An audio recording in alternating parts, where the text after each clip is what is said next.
We're live on YouTube now with the Fifth Element Session 2.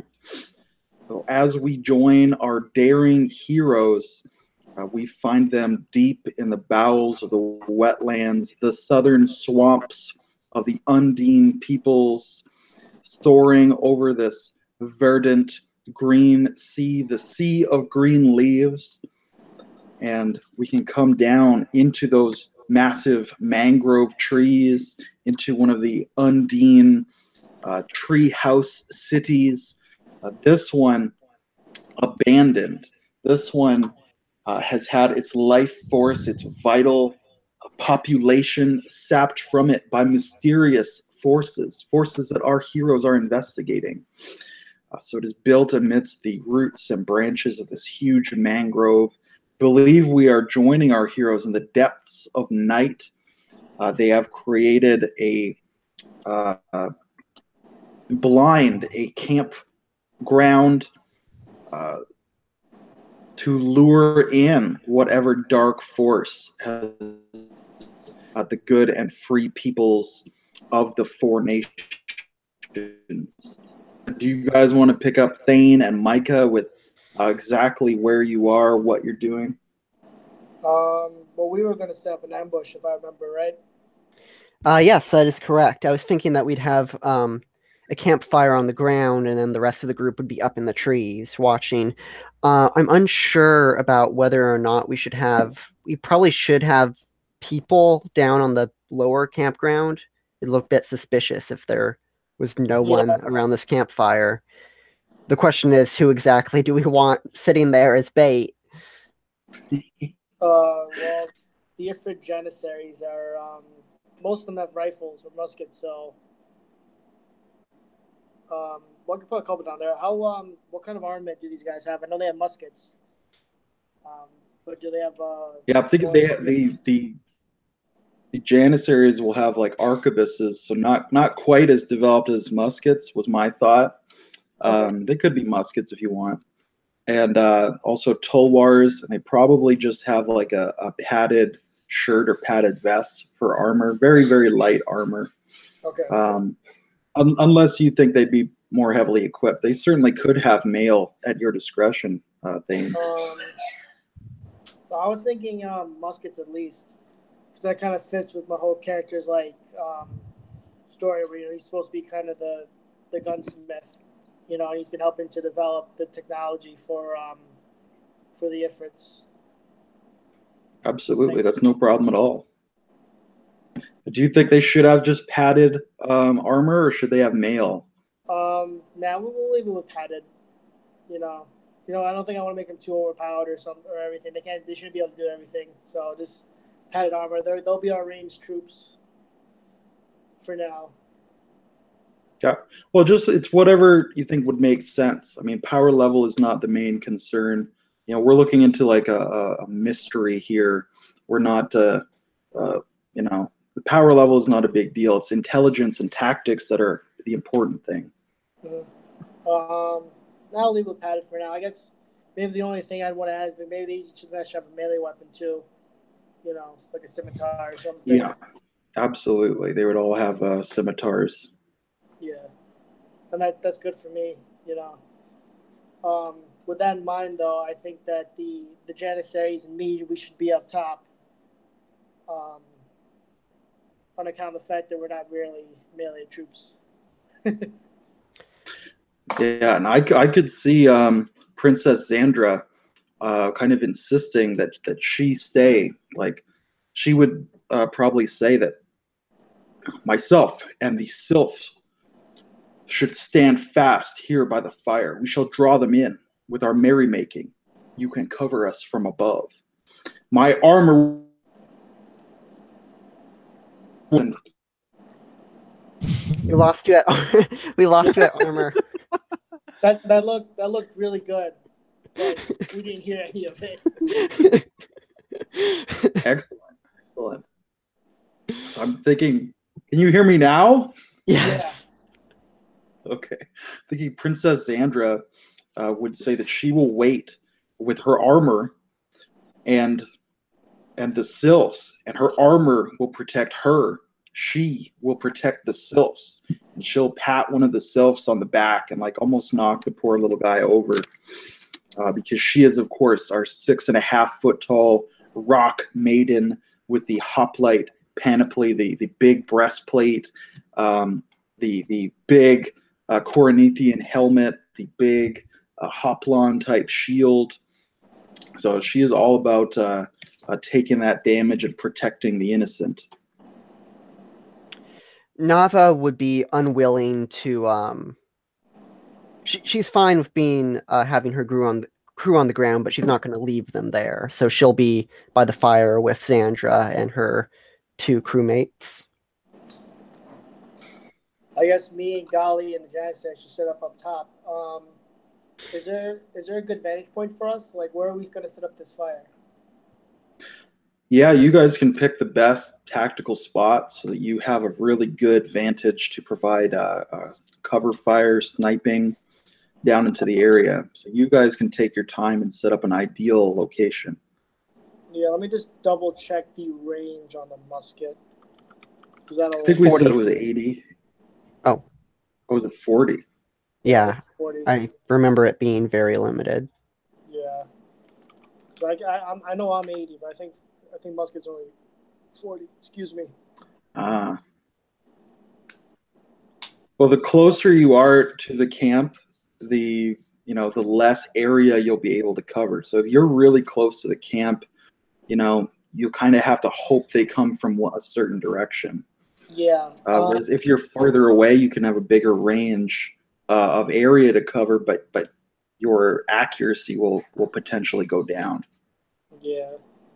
Well, so where are we going to set up this fire? Are we just going to set up like in the middle of town?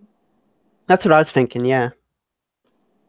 All right. Well, that's kind of beneficial because we can just set up in the trees above, like in a circular pattern, I guess.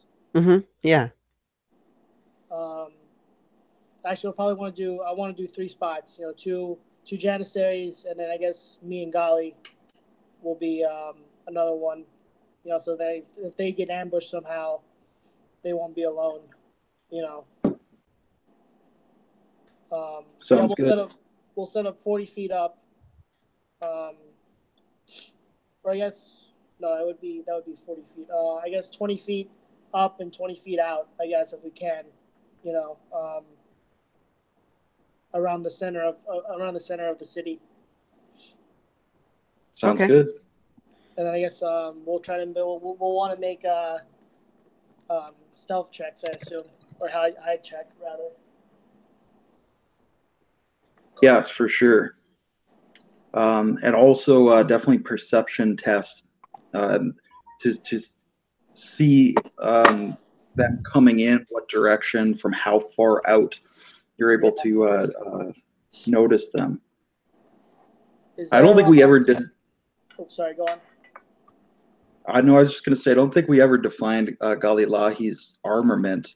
I'm thinking he has like a big wicker shield and a quiver of javelins on his back, and that he has like some bolas and a blowgun and that kind of thing. So he has like a shield, but he doesn't have a bow. Does that sound appropriate? Sounds good? Yeah. Yeah, it does. No bow and arrow though, right?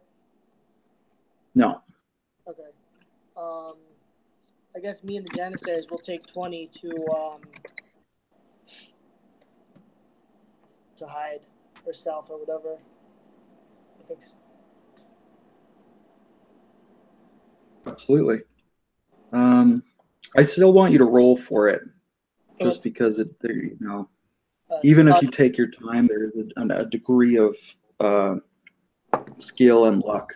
Oh, I don't think you'll believe me, but I just rolled a natural 20, so. Perfect. And so we can say you're supervising them, and so you're able to make sure they're all sequestered very well. Awesome. I am going to roll still. I am still going to roll for our NPCs just to see if they roll a natural 1 and do anything really stupid. I'll reveal the results of that roll in play, I'm sure. That'll be good. So, and Galilahi is definitely all for this plan. Especially since he's not on the ground. He's like, yes, I will be up in the trees. I will throw my javelins down. And so he likes this plan.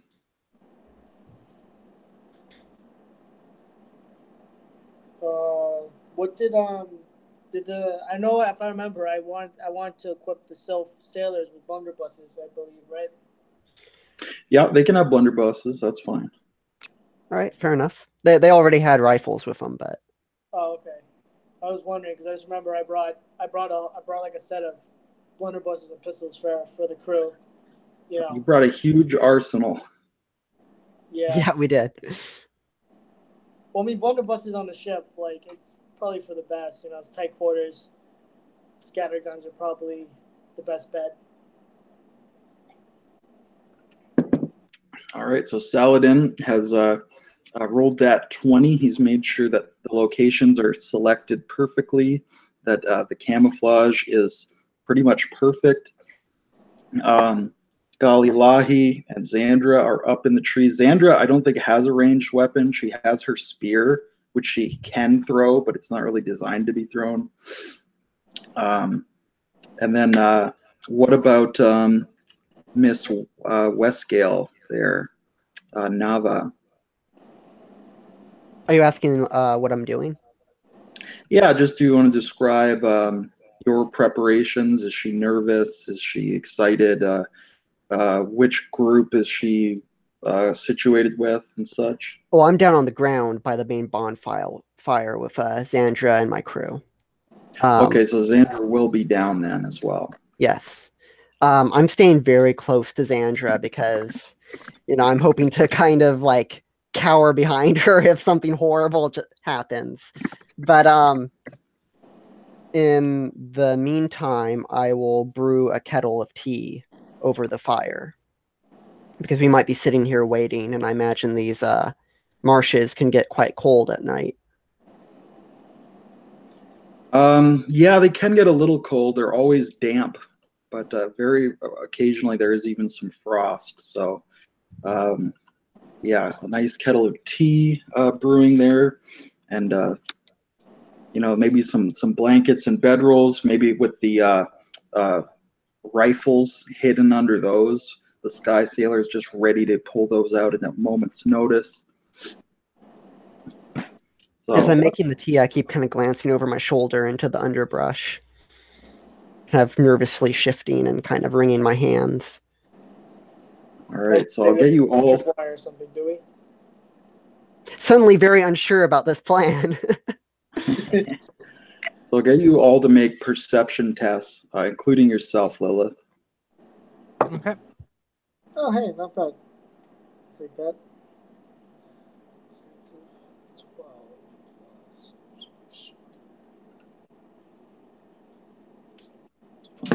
plus 19 for me. Excellent. What about you, Micah and Lilith? Oh, God. I got an 8. Okay. You're busy with the tea. It's all right. Mine will be hold on. What was my thing? 9, 15. Perfect. So, Micah, you don't notice anything really. Mm-hmm. You're having your tea, you're nervous, you're trying to look around, but outside of the firelight, it's very dark. Sometimes you see some swamp gases flaming in the distance. It's kind of spooky. Barely any moonlight is coming through the tree cover, the canopy above. So it's very dark. Your fire just has this aura around it, and you guys are right there. So you're targets. You are very visible. Everything else is well hidden. But up in the trees, though, Saladin, you and your snipers, Galilahi, you're looking around. You're listening. You're watching for movement, and you start to see some movement. You think there's a circle of figures that's closing in towards the campfire from out of the edge of the village. You would guess that there's about 20 figures creeping forward. Oh joy. So what do you do? How close do you wait for them to get before you raise any kind of alarm? I will say I'll try to measure out 40 feet from the camp, because that's about the effective range of, or they'll give them some time. It'll give them some time to maneuver and stuff. Before I fire, can I tell are these the same people as the pair that we encountered previously? Make an additional perception test. It's very, very dark. I do have dark vision at 60 feet, if that matters. But it's only a 6. Fuck. I got a 13. So you can't see them clearly enough to tell if they are the same people. I mean, in theory, they might just be Undines, but this would be extremely unusual behavior for Undines. So it makes perfect sense that these are the people that you're looking for. So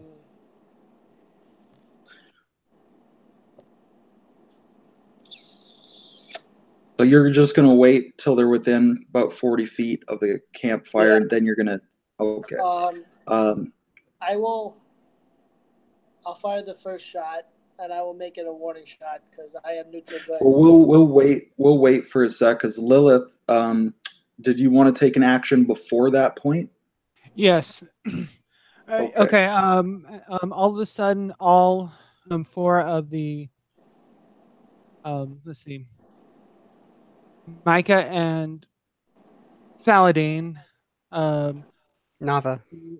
yeah, Navi, and the 2 other elementals, in your own perspective, native language in your head, you just hear what's going to happen pretty soon is not happening, and only Nava kind of recognizes this voice, someone from her past. And the message before it cuts out says, "Tell your people this message and be quick." And it cuts off. Absolute brain silence. All right, so what's your reaction to this voice in your head, Saladin and Nava? Nava suddenly sits up. Something's coming. Hold fire. She stands up and starts to stare intently into the darkness ahead. Yeah, okay. She stands up and looks around. So much for the bait. What about you, Saladin? What's your reaction? The message was... I'm sorry, could you repeat the message? The message was The message was what's about to happen is not about to happen. It is very vague. It is. Of course. You might just keep waiting to see what happens. Yeah. If I can, I want to signal the other Janissaries to take aim, at least. So if things do become hostile, I guess we're ready in action, so that if things turn bad, we'll all take a shot. Oh, crap. I'll probably get everybody to roll initiative at this point, just so we can...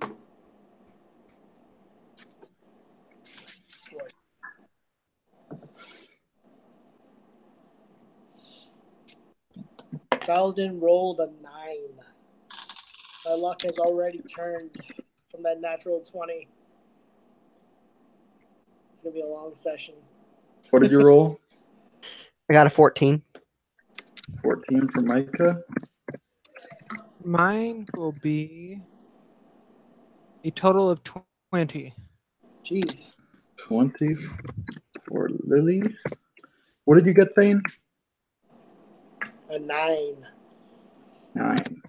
My luck has already turned. Yes. So how far away was this ring of assailants, Lily, when you gave the message out? Probably about 60 feet. So All right. it's pretty close. So they're at 60 feet. They're creeping forward towards Nava and Zandra. The message goes out. Nava stands up and starts looking around.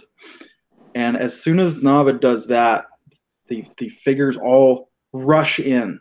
They charge forward towards the firelight.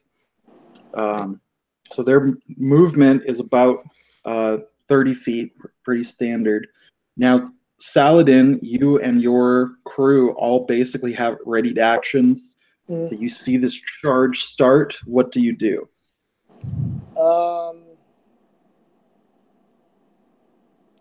Well, I guess we'll take the shot because we don't know what's going on, and we need our main priority is to protect, our complete. Jesus Christ! All right. Natural 20. That's good. That's your Janissaries. Natural 20. Nice. I'm only one off. I rolled a 19. All right. I'm just gonna get the character sheet. I'm quite sure that's a hit. Roll damage. Come on, good damage too. Oh, you gotta be freaking. Oh, is that a 7 or a 1? It's a 1. Really? Ugh. You gotta be freaking kidding. Saladin rolled a 1. He basically whiffed it. 1 total. Okay. All right.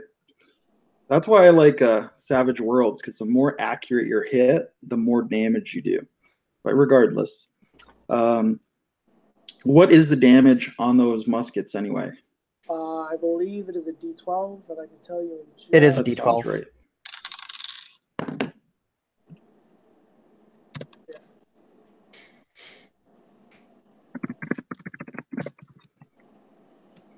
Okay.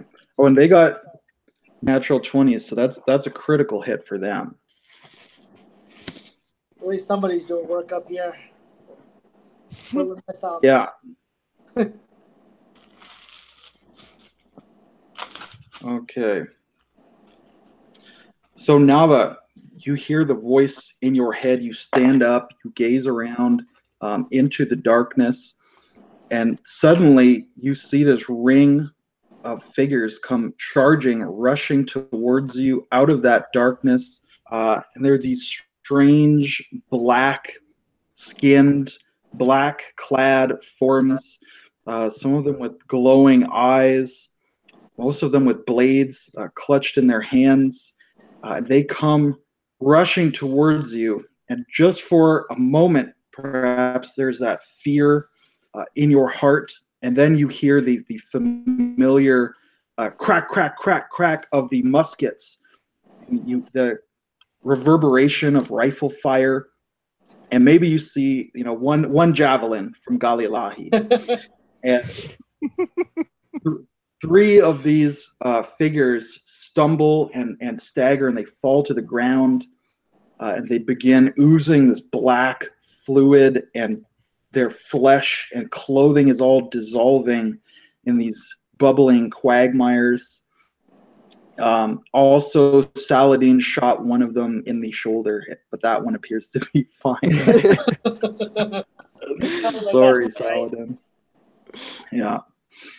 So they're rushing forward. They won't have quite reached the inside of the circle before the next turn, which is you, Saladin. So you get another round here to act. Unless the reload, so I'll only be able to fire this round. Okay, so you spend the round reloading? Oh no, I mean the Janissaries do. I believe it is a full round action to reload, unless they have. That sounds right. Yeah, which reminds me, I gotta give them some new stuff then. If that's the case, so that sucks. Anyways, but yeah, I think I changed barrels and I take another shot. I rolled a 1 second. Yeah, let me just double check this. I can hand it up, but I get it away. Because I didn't check my base attack bonus. I forgot about that. 2. What's my dexterity? 14. 14 is a miss. Damn. So all the Janissaries are reloading their muskets. They flip them over. They're putting their ball and powder in there. Saladin switches barrel. He fires again, but he misses again. It's dark out, all right? It is very dark, yes. Then we're back to the top, which is you, Lily. Alrighty. Okay. This is when all of a sudden, everyone in the party just sees a mysterious figure. Just seems like she appears out of nowhere, covered in a really dark cloak. Looks like she has her hand inside the cloak like this, holding something, and she yells out, "How dare you encroach on my property!" And she whips out this staff. The top of it, Nava will recognize, has a what looks like a floating gem of some sort that kind of looks like it's on fire. She holds it up towards the sky and says, "Where's that spell? Dang it!" Oh God.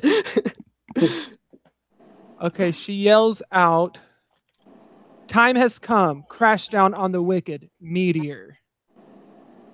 A beam of light just shoots straight out of this staff, hits the sky, making it emanate with like a really large fiery light. Next thing everyone knows, a really large meteor just seems to be falling right on the campsite. And So what's boom. the save? What's the 15. save? What we're looking for? Okay. Yep. Oh, that's not good. We got 16 on our NPCs here. And Lilith, do you want to describe the mechanics for our players? Do you want to get them to roll, or it's your spell, so I'll leave you in charge of the mechanics of it? Well, actually, that's the reason for the warning. Yeah, I know. This is just player, but if you want, go ahead. Actually, yes. Go ahead and roll. Would it be wisdom to see through an illusion? I think it's a willpower save. Okay. Yeah. Willpower save then. Okay. I'll roll for Xandra and Galilahi. Nope, I don't know. Is that what Jen said? Xandra and Galilahi are scared as motherfuckers here.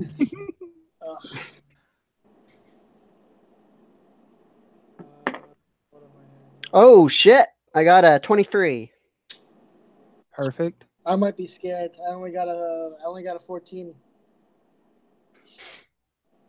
Alrighty. Okay. If you passed it, then you would still see it, but the quality of it is absolute crap. Like CGI from the 90s. Yeah, definitely. But those who felt it, it looks absolutely real. Well, pretty much more than likely you just pissed yourself. What was the DC? 16. 15. Oh, 15. 15. Can we can I have like a circumstantial bonus because we were warned about this? That would be up to David. Since they were warned. It's your spell, Lilith. I would personally, if it were me, I'd say give him a +2. But it's your spell. Yeah. Then okay. You're good. You're good. Okay. So Nava and Saladin realize it's an illusion.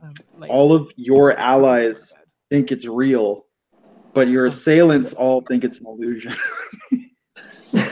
Perfect. Oh, great. All right. Is that your? I think that's your turn, Lily, and then we're back to Nava. So Nava, you realize it's an illusion, but you can see Xandra is terrified, and the figures who are rushing you have not slowed down at all. Yeah, I will reach over. I've been sitting next to since me and Xandra kind of bonded on the ship a bit, I reach over and I grab her shoulder. I'm like, Xandra, it's not real. It's not real. All right. Make a diplomacy test of some sort. And you know, I actually have I have glorious presence, so that gives me a +1 to diplomacy. Perfect. And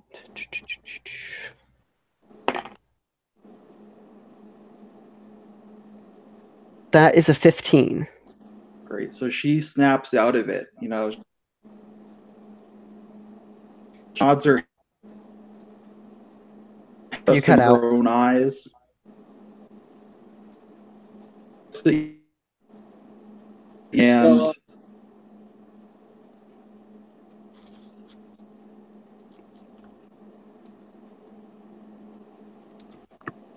no, nothing. There it is. We can hear you now. Sweet. So Xandra looks at you. She looks into your eyes. She hears what you're saying, and she trusts you. She trusts you more in this moment than her own eyes. And she nods her head, and she's ready to follow your lead.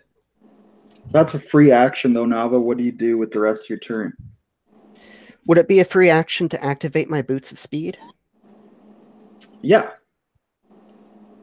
All right. I click my boots together, and I'll press my back to Xandra's back, raise my arquebus, and fire at the nearest assailant. There's no place like home. There's no place like home. Roll shooting, which I guess in this is just base attack. Yeah. Because fencing and shooting should be one skill. Thank you, Pathfinder.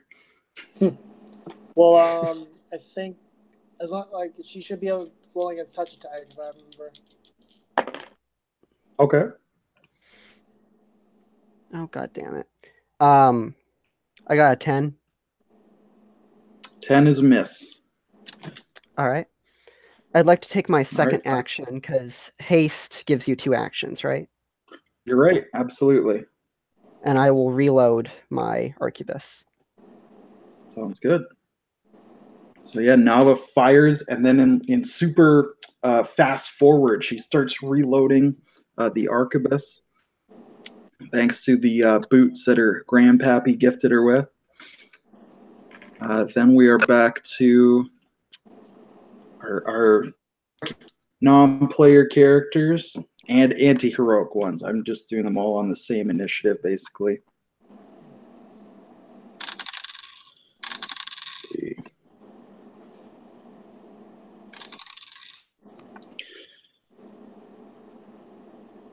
So our sky sailors kind of recover their wits. They see Xandra and Nava are not affected.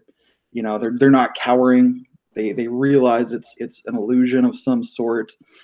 They draw their weapons. I believe they both have rapiers.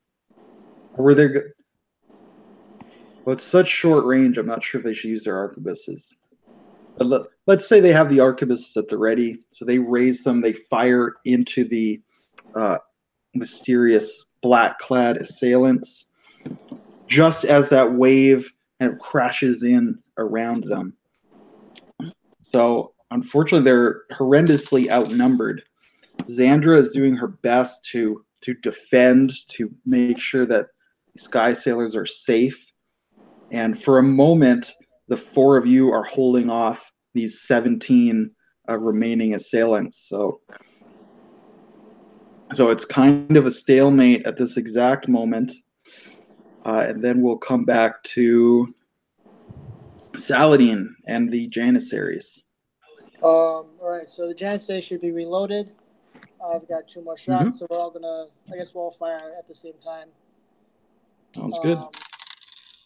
As long as we're in 40 feet. Well, as long as the Janissaries are in 40 feet and I'm within 80 feet, we should be rolling against touch attack as well, I believe. Perfect. Oh, yeah, I critted. Holy shit. Oh, excuse me. But yeah, I critted. Wow. Oh, roll damage. All right, so I get to roll twice.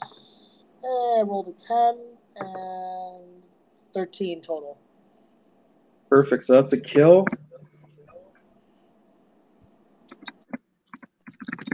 So 3 more of these assailants fall. So 14 of them remain fighting against these Sky Sailors. Is that your full turn, Thane?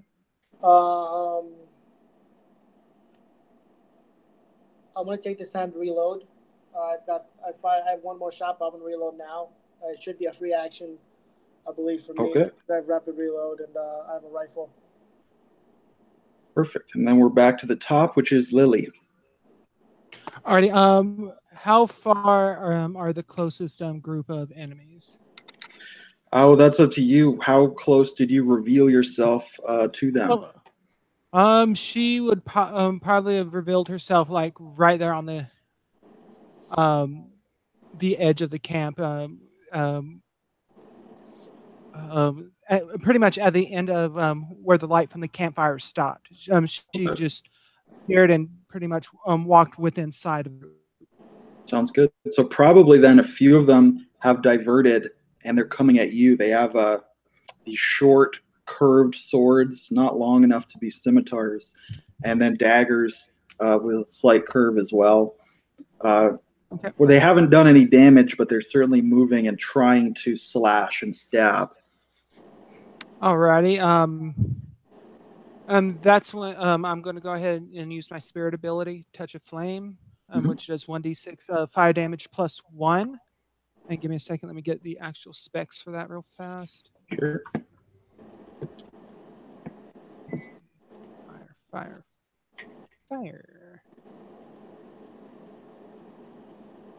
Wrong way. Flame. Okay. That.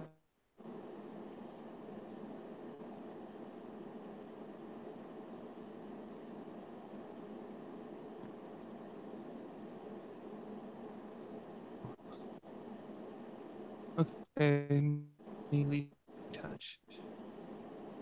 Close, like right up on her, so it doesn't matter. Okay, actually, it's just going to be 1d6 of fire damage. So, do they get any save, or do you make an attack roll? Go Or ahead and roll that. No, it doesn't specify. All it says is, as a standard action, the shaman can make a melee touch attack that every 2 shaman levels. So that plus 1 isn't negated. Wait, no. Yeah, level 2. Never mind. A number of times per day equal to 3 plus her charisma modifier. At 11th level, any weapon she yields is treated as a flaming weapon. As for the saves, so it sounds like you have to make a touch attack against them, and then if you hit, then it does the damage. So go ahead and roll that touch attack. Okay, that would be.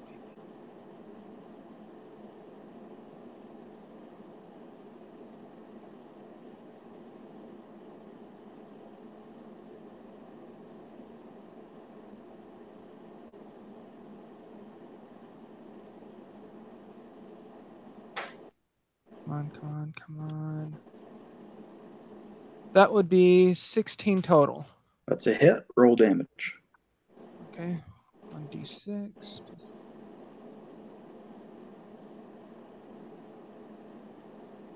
Oh joy, 2 damage. And as she's casting this, wisps of fire just start shooting out of her body around her, swirling around. Perfect. So what does this look like? So we got the fire swirling around. Does she use her hand and bitch slap the assailant, or does she stab him? Or as everyone sees the fire start emanating from her feet, she just throws off her cloak, and immediately Nava would recognize her as an old friend. And Indeed. She just reaches back as far as she can and goes, BAM! So there's a flaming handprint on this creature's face, and it kind of staggers back for a moment. But that's only it's 2 points of damage. So he's still in the fight. If that's your full turn, then we're back to Nava. So Nava, you're at melee. You're surrounded. Xandra is by your side. Your Sky Sailors are by your side. What do you do? I will pull off my what was it? My Ifrit lantern, and I shine that on the ground, and I will expend a point of mental focus to summon to cast Servitor, which is an occultist ability, which allows me to summon a small fire elemental. Nice. Excellent. And I'll summon that between me and the horde of clad figures rushing toward us. What does that look like as that fire elementals appearing? Yeah, so she just holds up this lantern and starts closes her eyes for a moment, focusing as this. Despite the fact that the lantern isn't lit, this light starts to emanate from it, and it shines forward on the ground, and the ground begins to smolder and flame, and then this laughing, cackling skull bursts up from the ground, just covered in flames. All right. And does it get to act on this turn? Let me see here. I think they usually do. I'd be okay with yeah, I think it does. Okay, it has improved initiative. We'll just have it act on your turn if it's okay. It's easier that way. Okay, sounds good. Okay, it has one second. I was looking at the air elementals. It has 11 HP and AC of 16. Sure. So I'll just let you run that as a secondary if it's okay. All right. Yeah, sounds cool. All right. So you still have one action, I believe, because you're still hasted, and yes. The elemental has its actions. So the elemental suddenly shoots forward and just breathes flame onto the nearest enemy. Perfect. Did they get a save or is that an attack? That's an attack. All right, roll it.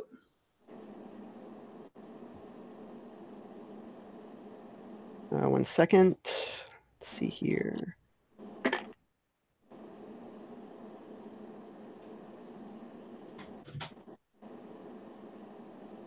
I got a 9.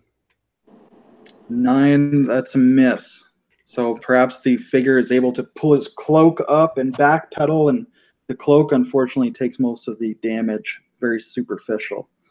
But Nava still has an action left. What does she do with that? And while that enemy is distracted, I raise my rifle and I'll shoot him through his cloak. Perfect. Roll it.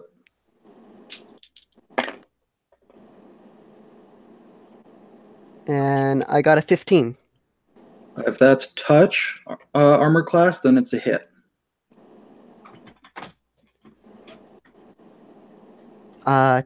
Touch armor class? Yeah, I believe that the firearms only go against touch armor class. So yeah, that should be a hit.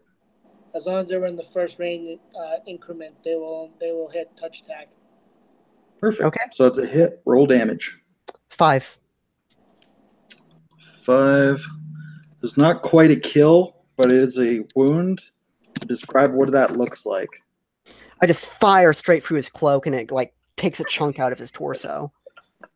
All right, and that black, oozy, inky substance starts to run down its twisted leg, and we'll come through. I believe it is it's our good NPC's turn. First, our figures will attack. I can't imagine anybody has an armor class lower than 12. So they miss. Our Sky Sailors launch a useful counterattack this time.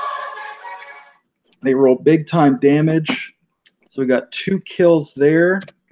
We're down to 12 enemies. Now I'll roll for Xandra. She's coming forward with her spear and her shield.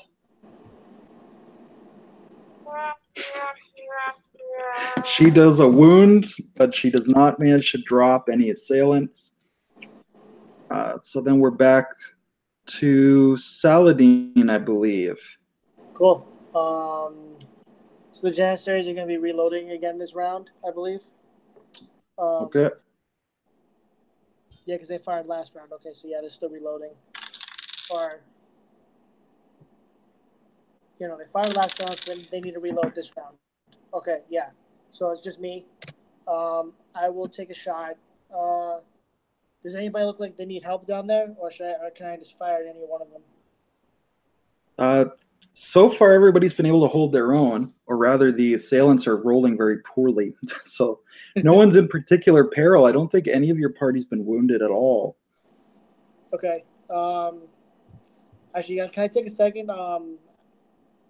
Do any of them look like they're more important? Like a commander? Make a perception test.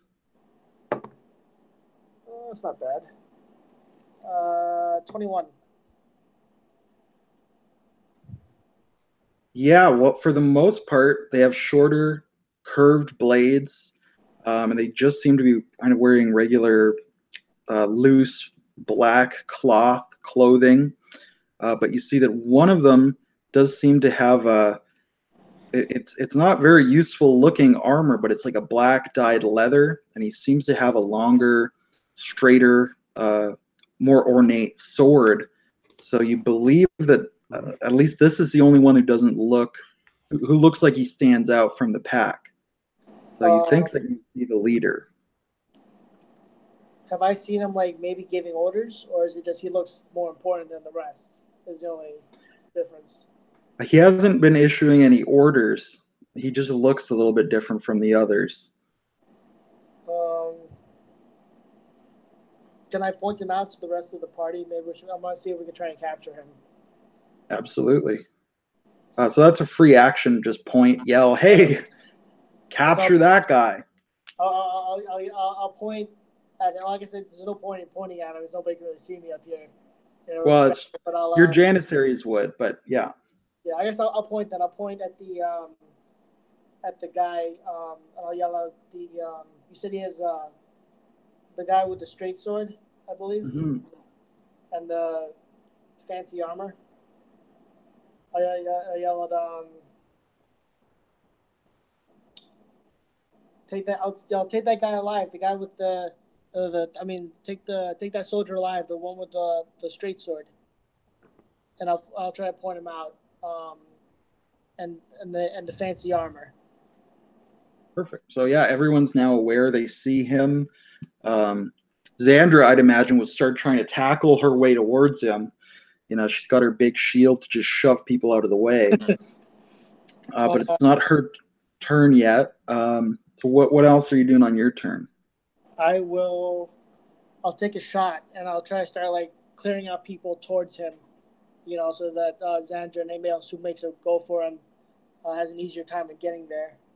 And I'll direct my Janissaries to do the same when they can fire again. 19. Nice. That's a big hit. Roll damage. That's a 7. 7? Yep. Let's see. 7's not a kill, but we do have 2 of them down there that are already wounded. So if you're aiming at one of them, either the one that took the bitch slap of fire, or Xandra wounded her opponent as well. So either of them you could drop with that shot, or you could just wound one of the others. Nava also wounded one.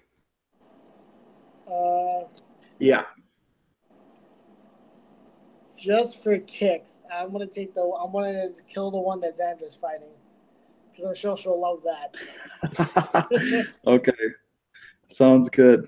So, yeah, I could see Saladin taking aim. He squeezes the trigger, and the creature it's up against Xandra's shield. She's trying to stab over the top with her short sword, and she just hasn't quite got it. She's cut his neck up a bit, but she hasn't killed him. And then his head just explodes, and there's black goop everywhere. And Xandra looks up into the trees. I can see you give her a big smile and a thumbs up. She just scowls and starts smashing the bad guys because now she's pissed off. That was worth it. Galilahi also has a kill this turn. He's thrown a javelin, so he's taken out one of our assailants. So I believe that we're down to 8. So we've taken out 10. We've taken out 12 of them, and there's only 8 left. So more than half have fallen. And then we're back to the top, which is Lilith. Within 10 feet of me, about how many enemies are there? There's 2 of them that are engaged in like melee with you right now. They haven't managed to hit you. And then you said you're only at the end of the firelight. You're at the edge of the firelight. So it's only like, 15 or 20 feet before we have our heroes encircled and battling against these shadowy creatures. Alrighty. Let's see. Where is that spell? I think this is the one I want.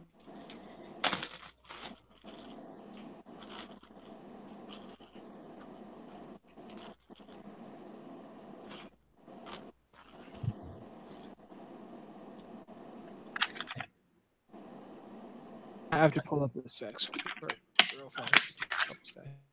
You want to delay and we can come back to you? Hey, real quick.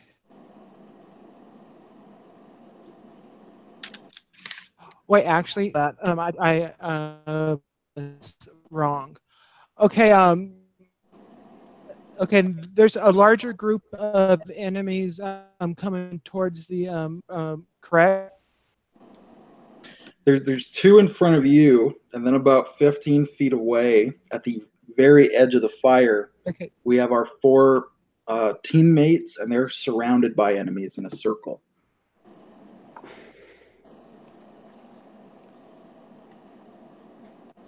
Okay, yeah.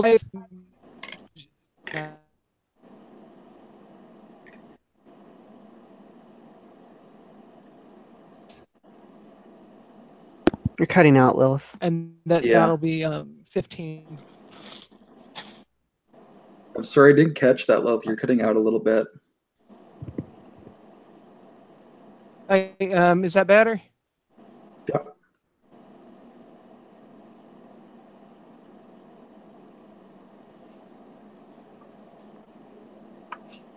Now I think I've lost you again. Yeah, the video totally cut out there. Okay, well, Lilith, if you can hear us, try rebooting. We'll just delay, and we'll go over to Nava, because you're next. Right. The commander's still up, right? Yeah.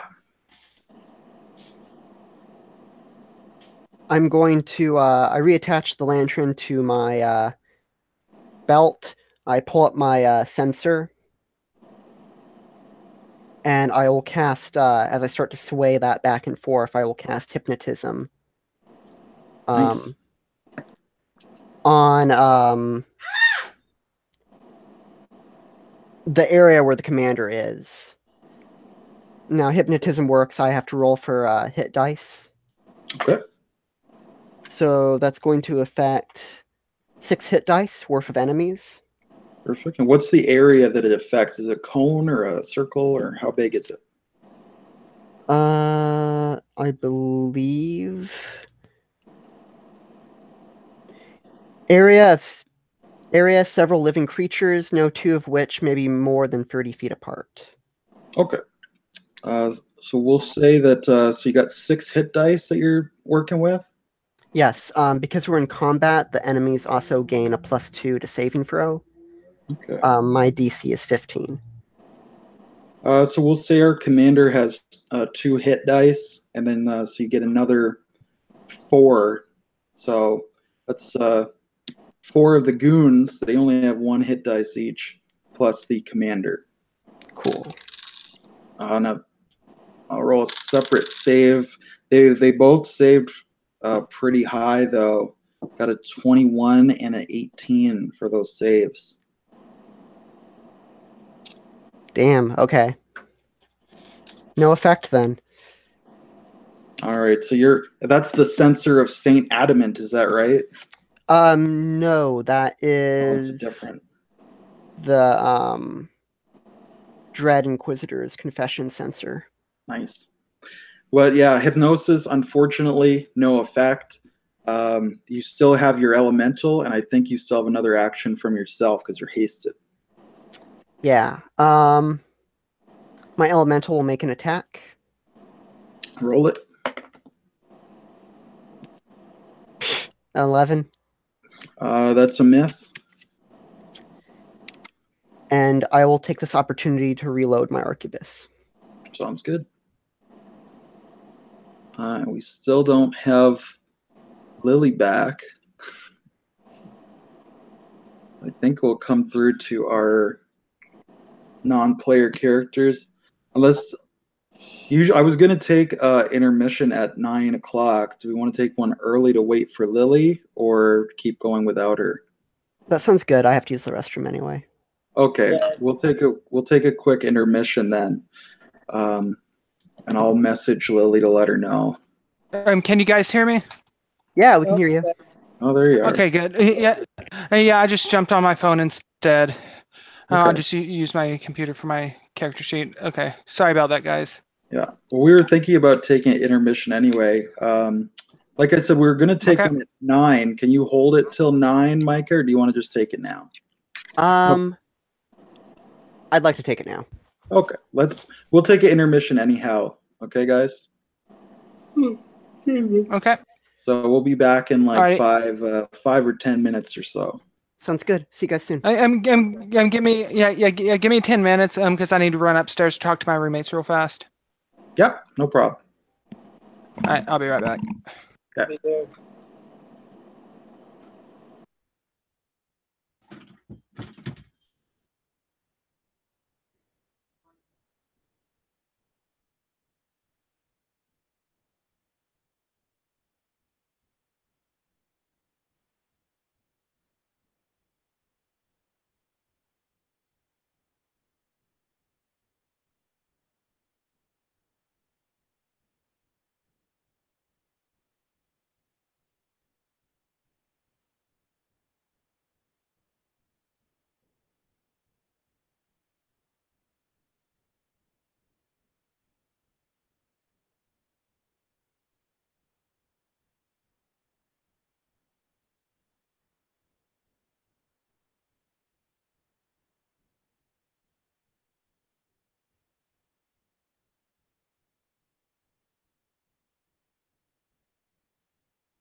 Hello? Hey, how's it going? Wait.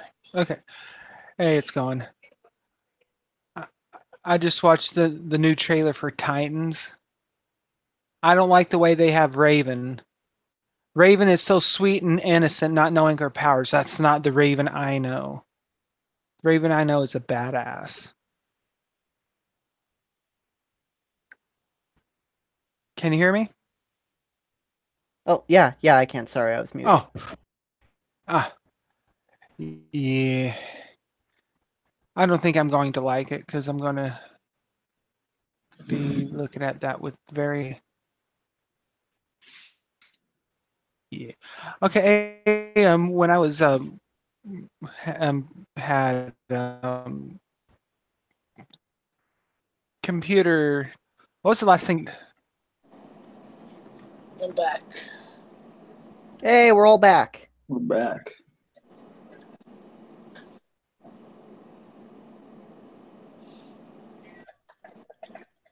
Yay.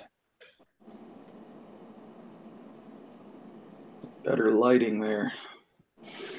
So we can get some female viewers going on here. Or male viewers. I'm not I don't discriminate. Actually, Hey, based on my everyone experience, needs love. more males will be interested than females. But okay, we're all back. So, Lily, we just did one round while you were getting your stuff together. Okay. Nava had her elemental attack, and she attempted a spell and reloaded her gun, and that's all you missed. Okay. So we'll come back right into it with you, Lily. If we're all good Okay. to go. What was the last thing you guys heard? We didn't hear anything. Yeah. So nothing. Oh, Pretty much. Well, I don't think we heard anything. Yeah, I don't think so. okay. Cut off pretty quick there. Okay, then she is going to switch it up a little, and she's gonna bitch slap this creature once again. She will be using frostbite. It'll be a touch attack. So let's roll. Hold on, stupid phone. So let's see. That will be 5 plus. Crap.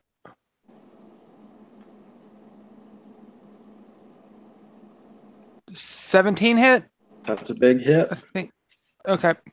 So that'd be 1d6 plus 2.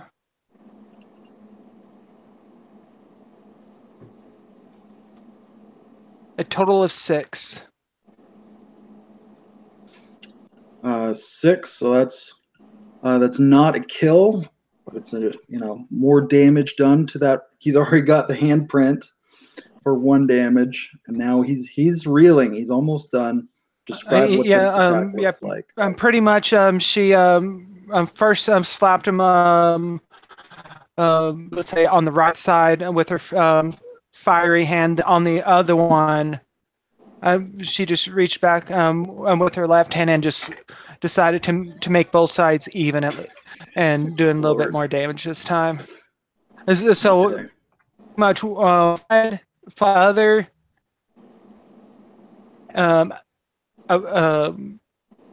Pretty much frostbitten shape of a handprint on its other side of the face. Okay, so he's got one eyebrow is burned black, and the other one is all covered in frost, and he's having a bad day. Very bad day.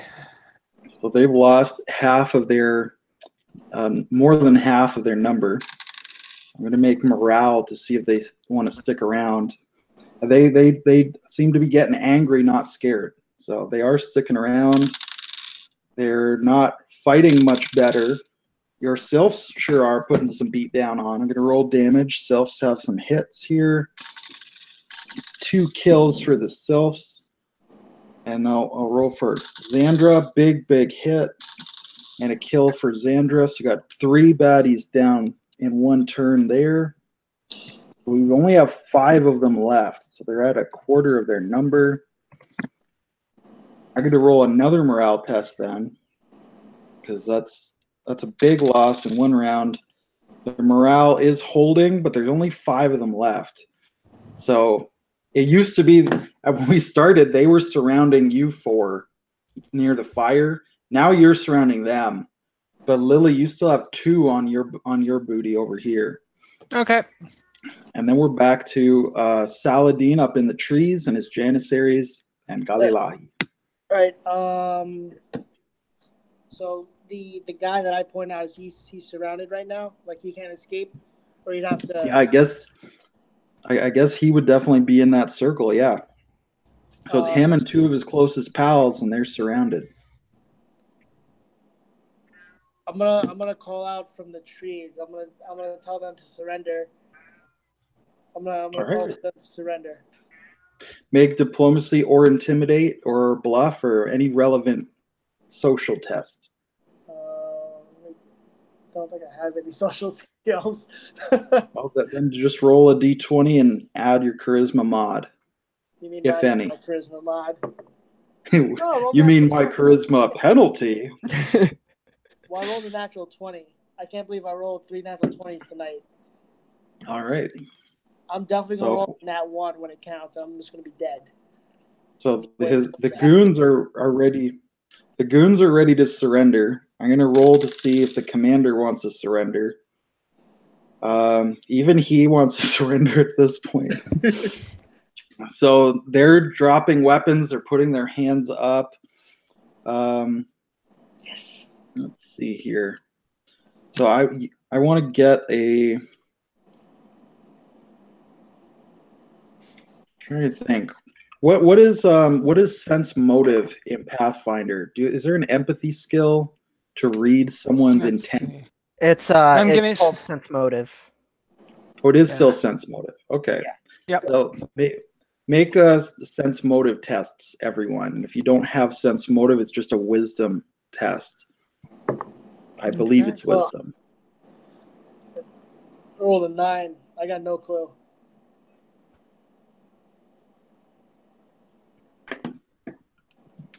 I got 16. Okay, so Nava, you are a little suspicious that they might have 20. something up. Perfect. So both of you then, Lilith and Micah, your characters are a little suspicious. They're dropping their weapons, they're putting their hands up, but they don't look demoralized and defeated so much as that they're tactically giving up. But you think they have something up Okay. their sleeve. You're very suspicious of this. I will raise my I will show them my sensor and start swinging it in front of them again, and I'll cast hypnotism again. Okay. Well, I want to stay in initiative. Oh, okay. So Saladin, it's a free action for you to request their surrender. They are surrendering. So let's say you're probably just delaying your action at this point. Is that correct? Pretty much. Even though I failed my sense motive check, I don't think. I think You're still going to keep your eye on them. Yeah, I think before I say, I'll probably keep the guns trained on them. You know, it wouldn't make sense just to, at least until they're secured. So until they're secured, I'm gonna keep my guns trained on them. Same thing with all my Janissaries. Okay. And so Lilith, you are technically next in initiative. So you have two people surrendering to you. One of them has been slapped badly on both sides. They're surrendering, but you're suspicious they're not really surrendering. They have Okay. some motive Question. here. Would it be a free action to plug my ears with some wax real fast? Yeah, I'd allow that. Okay. Yeah. Everyone just sees her reach into the pouch she carries on her side, and she pulls out a couple stones and a couple pieces of wax. You see her plug her ears. As she's plugging her ears with the wax, she nods at everyone to pretty much to cover your ears, and then she takes these two stones which seem to be crackling a little with a little bit of electricity, and just smashes them together. Okay. She just smashed two thunderstones together. Okay. Every creature within 10 feet of me, DC 15 Fortitude. Okay. So our assailants have made that. Okay. The captain. Well, let me confirm. So you said the range is 15 feet. And hold on, 10 foot. 10 foot. Oh, 10 feet. Okay. Well, those will just affect on the two that are in front of you. Okay, that's fine. Okay, but both of them. Well, let's say one of them made their save. Usually, I roll for them as a group. Okay. I'll roll individually. So we'll say that second roll was for the second assailant. So one of them made a save. One of them did not. Describe what that looks like, Lily. Maybe the one with the big pretty much failed. Yeah, I'm pretty much she has these two strange looking stones. Each of them has electricity crackling off of them, and right when she smashes them together, there's a quick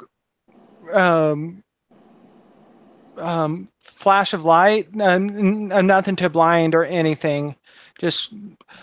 And next thing you know, bam! Extremely loud sound of thunder is just heard and yeah. What's the effect on your prisoners here? Okay. It has -4 on its initiative now. So, yeah. And then if it's a spellcaster, 20% chance miscast on any verbal component for a spell. So that's it. It's just initiative and spellcasting. Yeah. Oh, okay. Yeah. And then we are through to Nava. Nava, you've got these 3 prisoners. One of them is the leader. He's dropped his sword, but you're suspicious. They have something up their sleeve. What do you do? Casting Hypnotize again. Oh, yes. Excellent. Roll for the hit dice again. Damn. Okay, 3. 3, so you can get one of them plus the leader. What was the DC? 15. 15. So actually, the goon made his save, but the leader failed. So you've hypnotized their leader. Nice. I keep What's swinging the sensor in front of the leader's head, and then I kind of look at Xandra and my crew, and I look at the 2 ones who clearly aren't affected by the spell, and I'm like, I give a nod, drop them. You say drop them? Aren't you neutral good? Yeah. Okay. I'm chaotic good. So is that your full turn? Yes. Okay.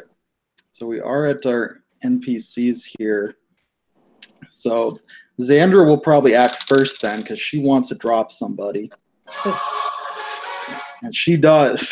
You say drop them, and she just takes the hilt of her Xiphos, of her sword, and just smashes one of the goons in the head, and he just falls over, completely stunned.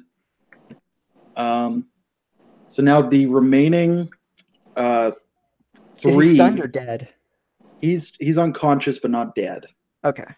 Yeah. So the remaining 3, or at this point, they're going to try to activate like a magic item that they have.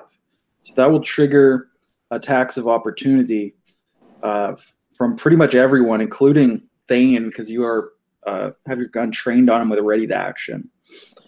So, okay. You guys want to describe Lily? You've got 2 of them, so I think you can only take 1 attack of opportunity per turn, I believe. Alrighty, let's So see. what do you do? Do you in fact take advantage of that? It appears they're reaching up, and they all seem to have this amulet. It looks like a giant black pearl on a black leather thong around their necks. And they all kind of look at each other and then reach for this amulet at the same time. So what do you guys do about that? Okay, pretty much what Mira does is she gives a quick yawn, says, "Okay, you two, I'm tired of you," and she just holds out her hand, or both of her hands. As she does, the one that's covered in ice is just bursts into flames, and all of a sudden, just a jet of a cone shaped burst of flame just shoots out, and the range on that is 15 feet. So I don't know if the other enemies are hit with that. If this is a burning hands effect, is that right? Yeah, burning hands. That is correct. The others, they're surrounded by your allies, so you can't hit them without also hitting some of your allies. But you can hit the 2 in front of you. That's not a problem. All right. Yeah. She'll carefully aim it just at the 2 in front of her. That will be a reflex save. So they rolled that would be 7. Yeah, they fail. Perfect. So you go ahead and roll damage. Okay, that would be 2d4. That will be a total of 4 damage.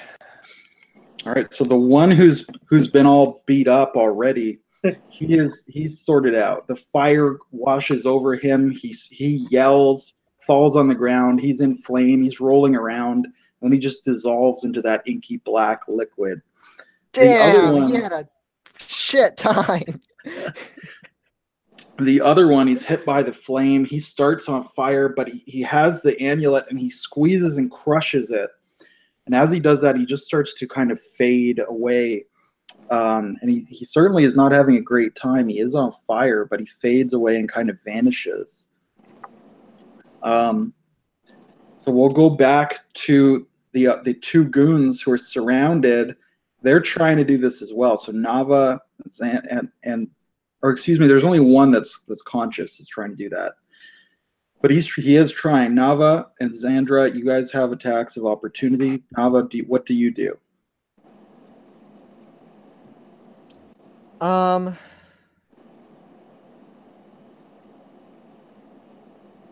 sick my fire elemental on him. Okay. So elemental, make the attack of opportunity. That's a 14. 14. That's a miss. Damn But it. Nava, you also have one for yourself. I'm just wondering, like, if I'm You don't have to take it.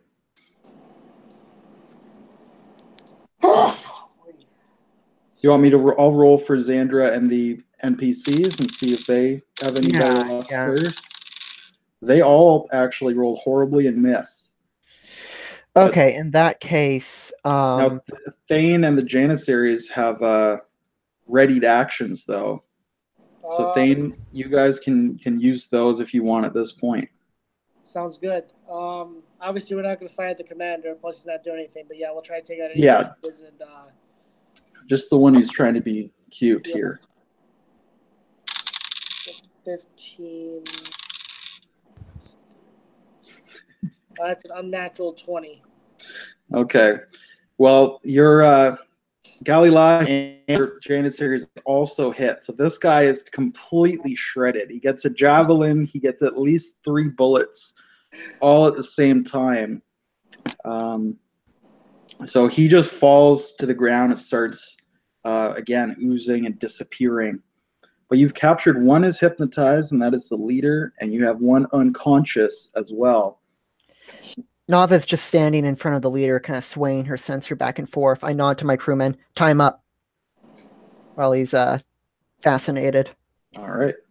So yeah, we're out of combat initiative at this point. The Sylphs start to tie up these 2 captives. Actually, do we want to take a chance to Lily, and you can describe better what your character looks like? How old is she? How tall? Her build? That kind of thing. Alrighty. Let's see. She stands about. She's actually relatively short.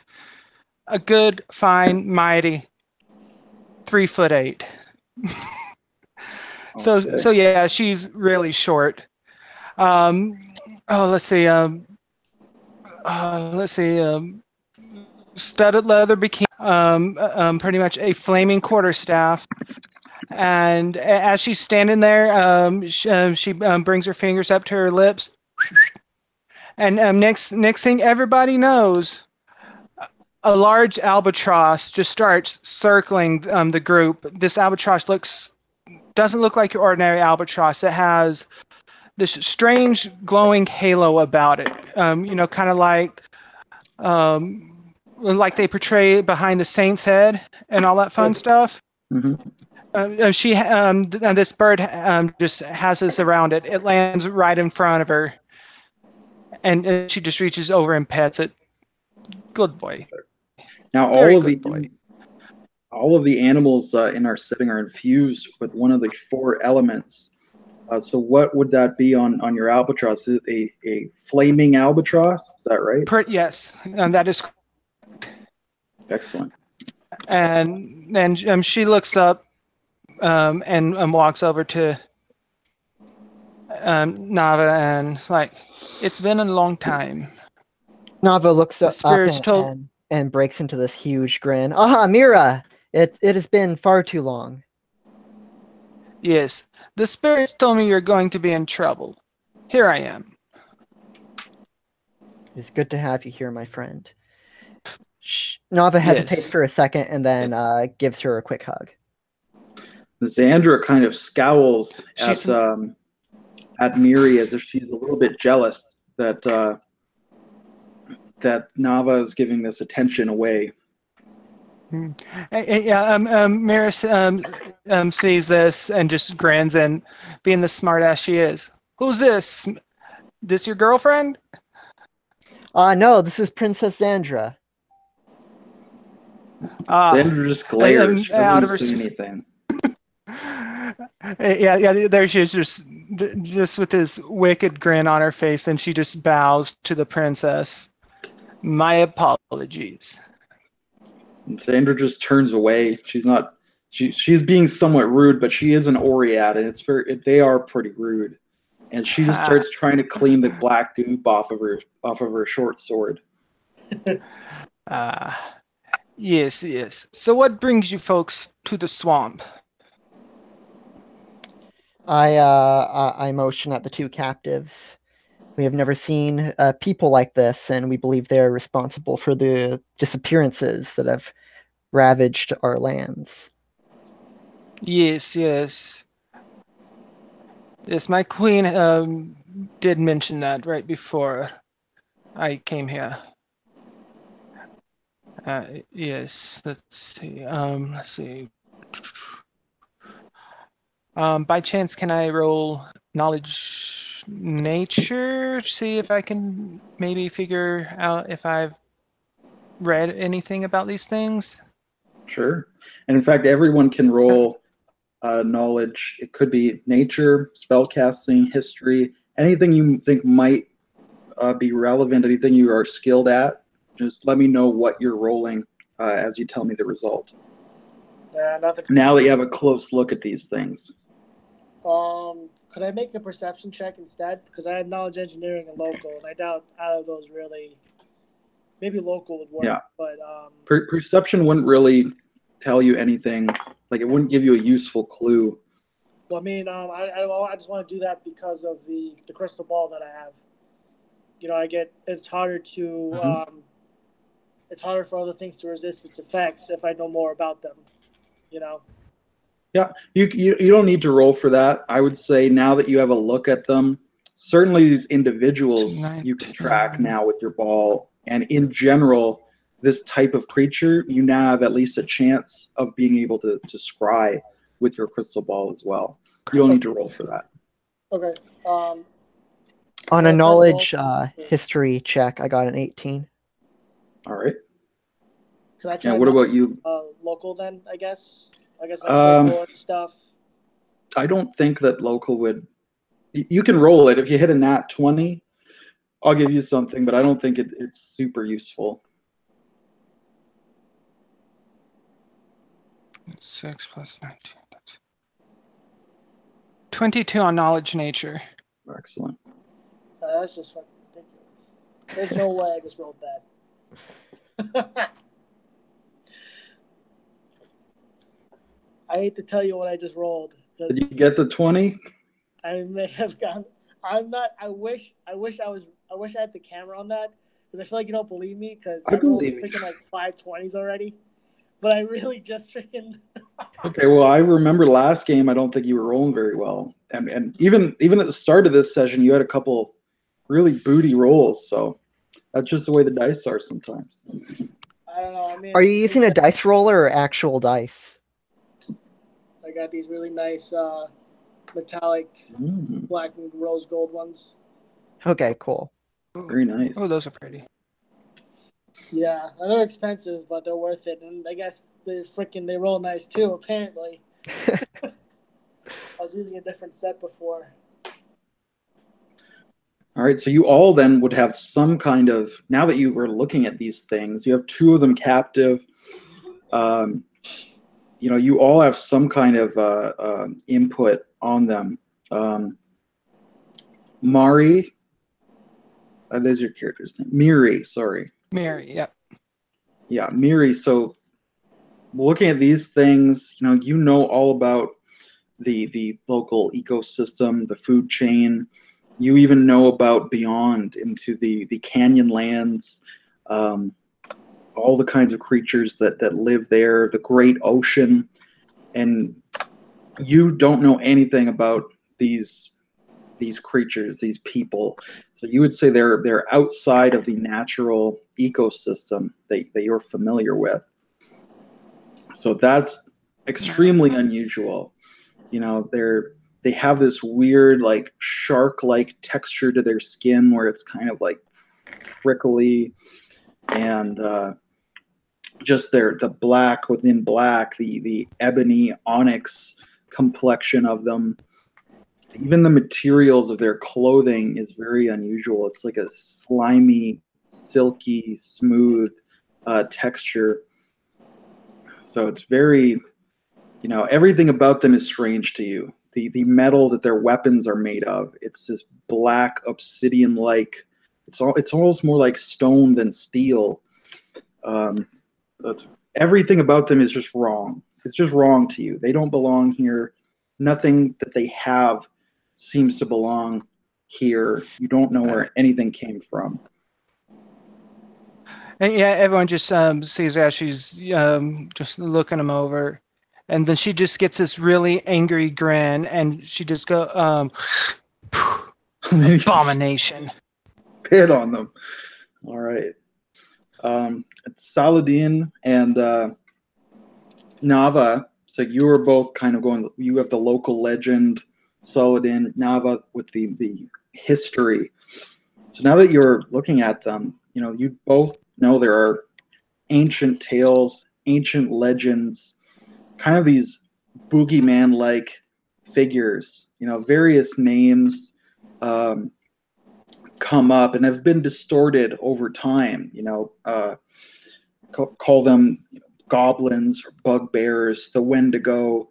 The most common name for them is that they are fetchlings, that they steal children, they steal small trinkets and drag them off into the Shadowlands, into this other realm, you know, which is usually said to be under the ground, down into the underworld, kind of like a fairy, little person type menace. You know, the hobgoblins of Celtic mythology, for example. So Saladin especially, you would know just of these stories, and this is the only thing you could conflate them to, and it's very vague. Now, Nava, being more book learned, you know a little bit more about the history of each kingdom, of the Council of the Four Elements. You know that at least one scholar has made reference to this legend, possibly having a factual basis, that in the distant past, the Council of Four Elements may have struggled against a real life being that or threat or kingdom that inspired these legends. It's extremely vague because it's so far back in history. But you think that you have at least a scrap of that kind of knowledge to direct you. Perhaps my grandfather would know more then. He's certainly been around longer than I have. And I'll let you, all of your characters would know that the Oreads, the people of stone, have the most extensive archives and libraries of all the four races. You know, they write on stone tablets and on steel tablets if it's very important. Most of their writing is just on clay tablet, but regardless, they have a history that stretches back and back and back. That they preserve very well. So the best place to find knowledge of this previous threat or any fact behind these legends is probably the archives of the Oreads. Sounds like our next destination then. Perhaps we should take these prisoners back to the... I'm sorry, out of character. What was the name of the Sky City where our journey began? Let me look that up really quick here. Talicia. was where we started. Perhaps we should take the prisoners back to Talicia first. Can my Janissaries and I, can we search and disarm them to make sure they don't have any other tricks up their sleeves? I don't think anybody's done that yet. Yeah, absolutely. So you find, of course, they have these short, curved swords. Their leader has this rapier-like weapon. They have daggers. They have some hidden daggers and knives as well. Trying to think if there'd be anything tremendously unusual that they would have. What about the pearl things? Is that I was meaning to ask before. Is that similar to what Zandra has? So she had that pearl too. That what a pearl was. It's not very similar. Zandra has an actual pearl on just a leather thong around her neck. It's just a white pearl. These are they look kind of like black pearls, but they're very large. They're as large as maybe a small orange. And the way that they're attached to the thong is different. There's a superficial resemblance, but nothing more. Yeah, so I guess we'll disarm them, and then we'll take those things carefully. We won't touch the actual pearl piece. Just undo it from the back. Wouldn't do to be teleported to the underworld, apparently. Sounds good. So yeah, you have these two black pearl amulets. Saladin, your people, the Ifrit, have the best mages and wizards in the world. So if anyone could analyze the enchantment, the Dwemer on these items, it would definitely be your people. And it's possible that these blades are enchanted as well, especially the leader's blade may be enchanted. I don't know if any of you, maybe Nava, has some way of detecting that. I do, actually.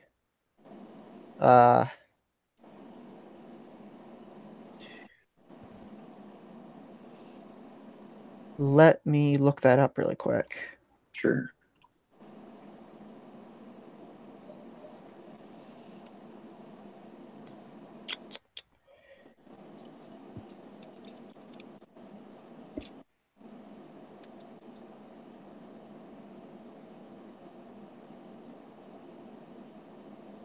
Right, I have a special occultist ability called object reading.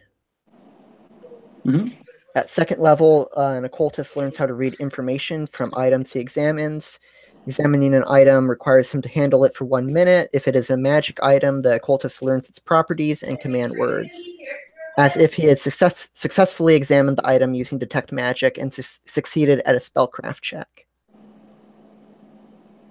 Okay, so you just have to roll spellcraft? No, I just have to handle it for 1 minute, and then it's like I succeeded. Okay, perfect. I'm trying to think. I also learn if the item has any historical significance, and the occultist learns one piece of information about its past, as determined by the GM. Could you put the text of that ability or send me a link to it just so I can double check it? Yeah. Do you want me to put it in the Google Hangouts? Yeah, just in the chat there. Either the text or a link to same. Yeah, that's perfect. I just want to read that real quick.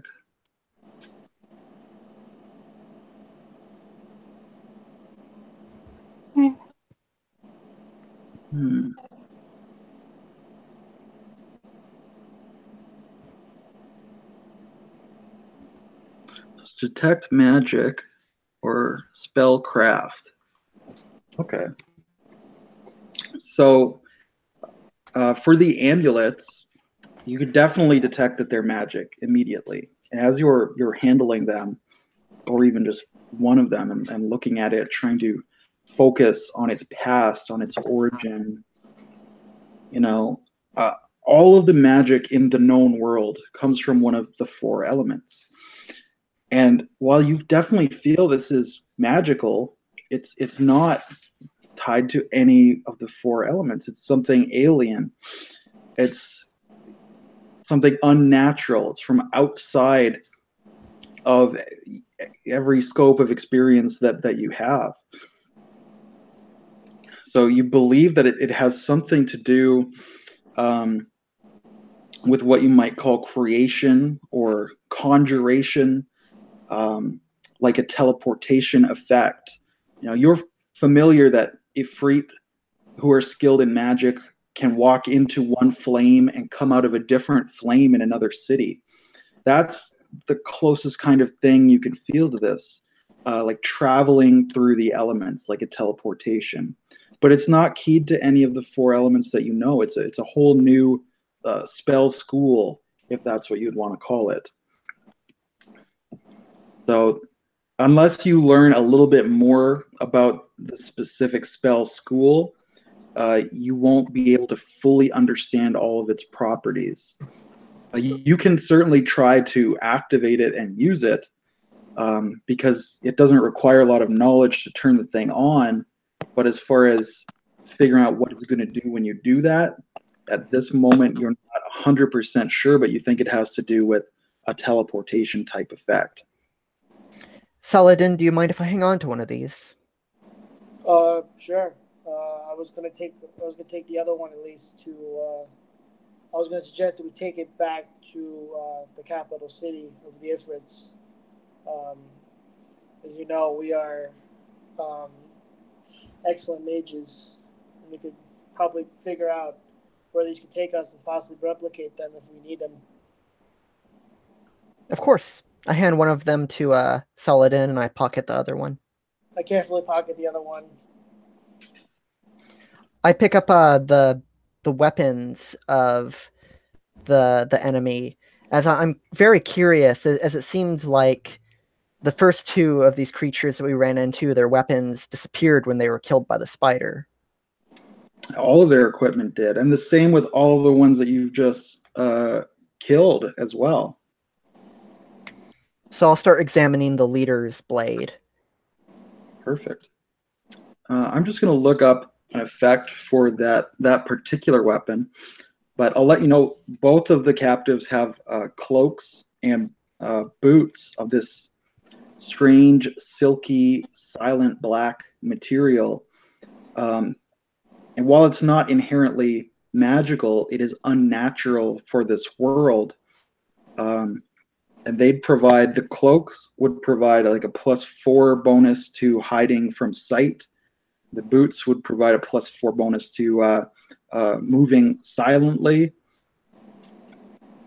And then, so I think like the general stealth effect would be like +2 on each. But specifically in their specific area, it could be like double that. Because I know Pathfinder is cram, move silently, and hide into one skill. So I'm thinking that would be +2 for each item on that stealth effect. I wouldn't mind taking a set, considering I'm kind of feeling a sniper role and being stealthy would be beneficial for me in that sense. Golly, would you like to take the other set? Gali Lahi he kind of like, he's looking at it and he's kind of like, he's concerned that he doesn't know what it's made of. And he'll probably look over at you, Miri. Gali Lahi is a big, strapping Undine hunter. He's the first hunter of his tribe. So he has the blue skin, some fins on his head. He's wearing some leather pants, leather vest. He's got his javelins and wicker shield.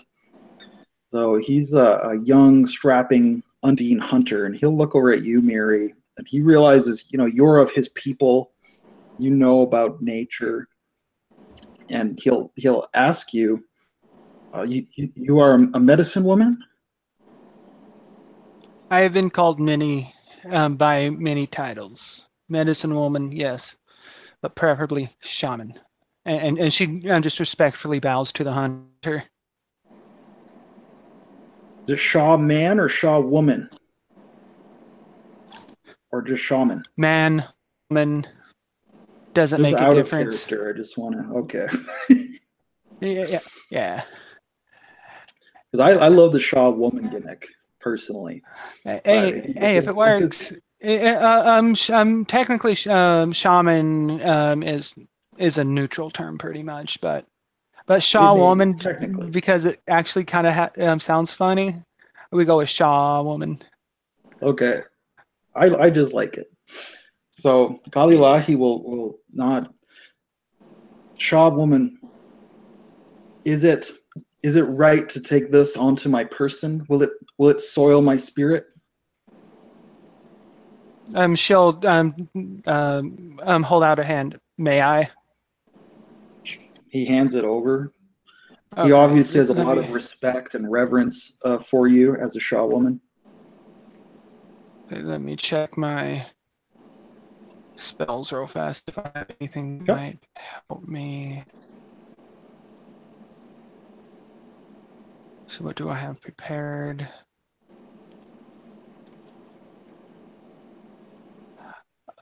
Okay, quick question. I'm sure the answer is probably no, but would read magic help by chance? No, they're not magical. They're just not part of this natural world. They're unnatural. They're not natural. They don't have any kind of magical aura. So okay, it's really up to like a cultural thing, right? Is it culturally acceptable for an Undine to truck with something beyond nature? There's no like physical real effect. It's more like a cultural thing. Okay, well, she's looking at it, studying it, trying to get a feel for it. Choice is yours. I can't say yes. I can't say no. But I do say, at the first sign of danger, get rid of it. Destroy it. Holly will nod. Since the Shaw woman doesn't seem to have a problem with it, he will nod. Then he'll take the cloak and he'll put it on, and he has to get used to it. It's like silk. He's used to wearing like fur and leather and feathers. It's a different feeling against his shoulders, but he'll nod and he's getting down with the shadow cloak. And he'll take those boots as well. I don't know if he'll wear them all the time because Undines generally like to be barefoot. They have webbed toes so they can swim a little better. But he'll definitely have the boots in his keeping. If he gets to a drier climate, I'm sure he'll put them on.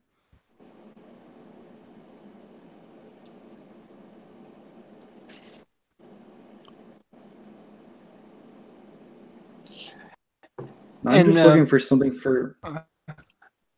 Oh, sorry, I was about to sneeze. So Micah, I'm thinking that rapier there, it is definitely magical. So you're sure that it will be keener and do a little bit more damage than your typical rapier. But the aura that it has is similar to the pearls. Because it's like of a spell school that you're not familiar with, you're not 100% sure on the effect, but it feels to you, the closest analogy would be something designed to attack a specific target.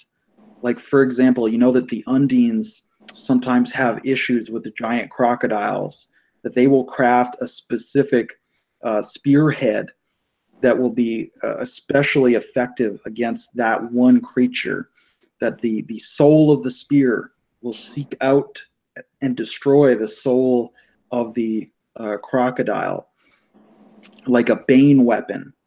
So you believe that this rapier has a similar kind of enchantment, but you're not exactly sure what the target of that would be, but it's certainly something designed to inflict malice against a specific target. There's magic in this blade as well. I shall hang on to it until we determine whether or not it is dangerous. Sounds fair. Mary just nods. I wrap it in a towel and put it into my backpack.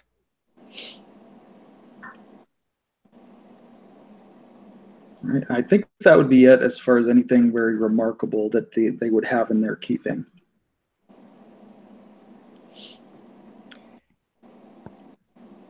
Right. Let's douse the fire and start taking the prisoners back to the canoes. We should have one prisoner in each canoe so they can't communicate with each other on the way back. Fair.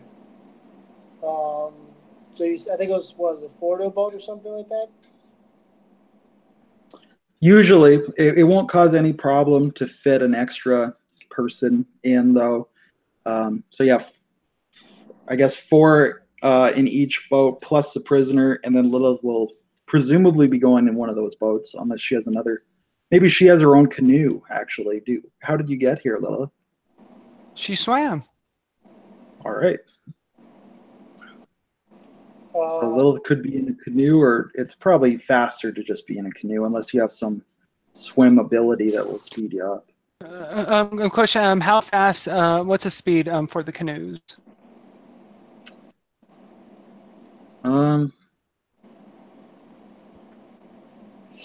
Not sure about that. But do you have any anything that would enhance your swim speed, though? I guess the main issue would not be so much necessarily as fatigue, because swimming for several miles straight is very draining. There's also things in the water. I should. There are crocodiles and anacondas and yeah. Well. All right, and then recon my my response. Yeah, she has her own boat or her own canoe. Perfect. Let me ask as well, Lily, what was the name of your albatross again? That would be Nova. Nova, thank you. I'm going to suggest... primarily...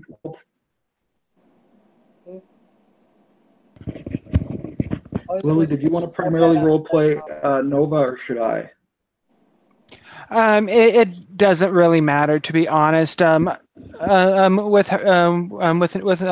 Nova, I don't really intend on having her in battle. It's just more for aesthetics, pretty much. Yeah, but any pet owner will tell you that your pet has its own personality. So did you want to do Nova's gimmick, or should I, though? I'll take care of that. Yeah, I'll take care of that. Okay, perfect. Excellent. Sorry, you were saying, Thane?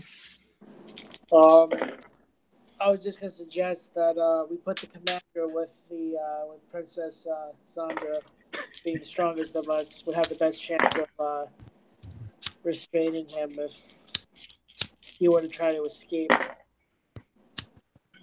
Sounds good. And do you guys do anything in particular to keep your prisoners unconscious, or do you just kind of gag them and don't even really care if they wake up or what? Yeah, we'll bind them, gag them. I don't care if they wake up. We'll keep a good hold on them. Okay, perfect. So yeah, you get your prisoners into your 3 canoes that you have now, your dugouts. You start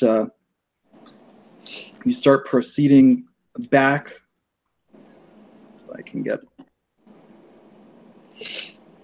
back through the wetlands, through the swamp area. So now at this point, you've been up all night, doing battle and laying traps and keeping her eyes open.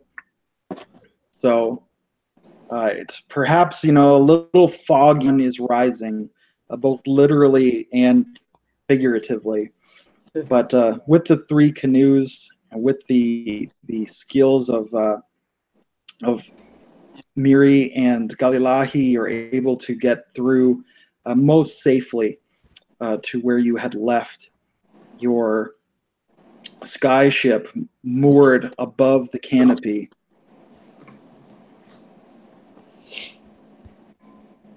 Ah, and there she is, the white vestige.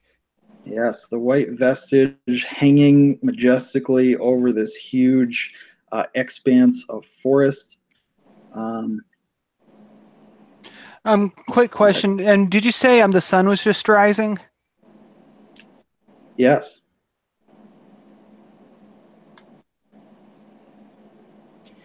Sun is just coming up. Miri would actually probably recognize the white vestige because it is Nava's ship. Ha! Long time. Yes, perhaps a few more nicks and scratches in the hull, but regardless, it is a most majestic conveyance and is well built and most sturdy. The Sky Sailors are there waiting. They're able to help you haul up the canoes and your captives. All right. Yeah, as soon as Mary gets on top, she goes to the highest point on the ship, would probably be the crow's nest, and she takes this strange-looking amulet off. It's in the shape of an eye. She holds it up to the sun, and as she does, it just starts glowing. And then because she's a smartass, she just hear it go, "Brrr," and then she puts it back on. She was recharging Eye of the Trickster. Perfect. Yeah. And yeah, from that vantage point, you climb over the netting on top of the sky ship, and there is a crow's nest up there, absolutely, to keep watch. And you can see stretching out in all directions the sea of green leaves, the swamp, the waterways of the Undines.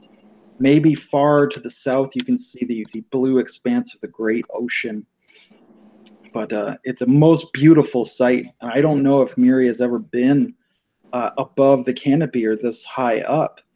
What's her reaction? Has not. Upon saying that, she just tenses up and then just starts just scanning the horizon. And if anyone could see her face, her eyes are like, if she could open them anymore, they would probably just pop out of her eye sockets from all the excitement she's feeling. And she whistles for her bird. She just looks up. No wonder why you like to be up so high. It's amazing. And then she quickly climbs down because she's getting freaked out. Yeah, and of course, Princess Xandra. Oh, continue. Princess Xandra is not happy again to be this high up. She's looking around and she's kind of cringing. At least she was on a solid surface for a little while there, a semi-solid surface.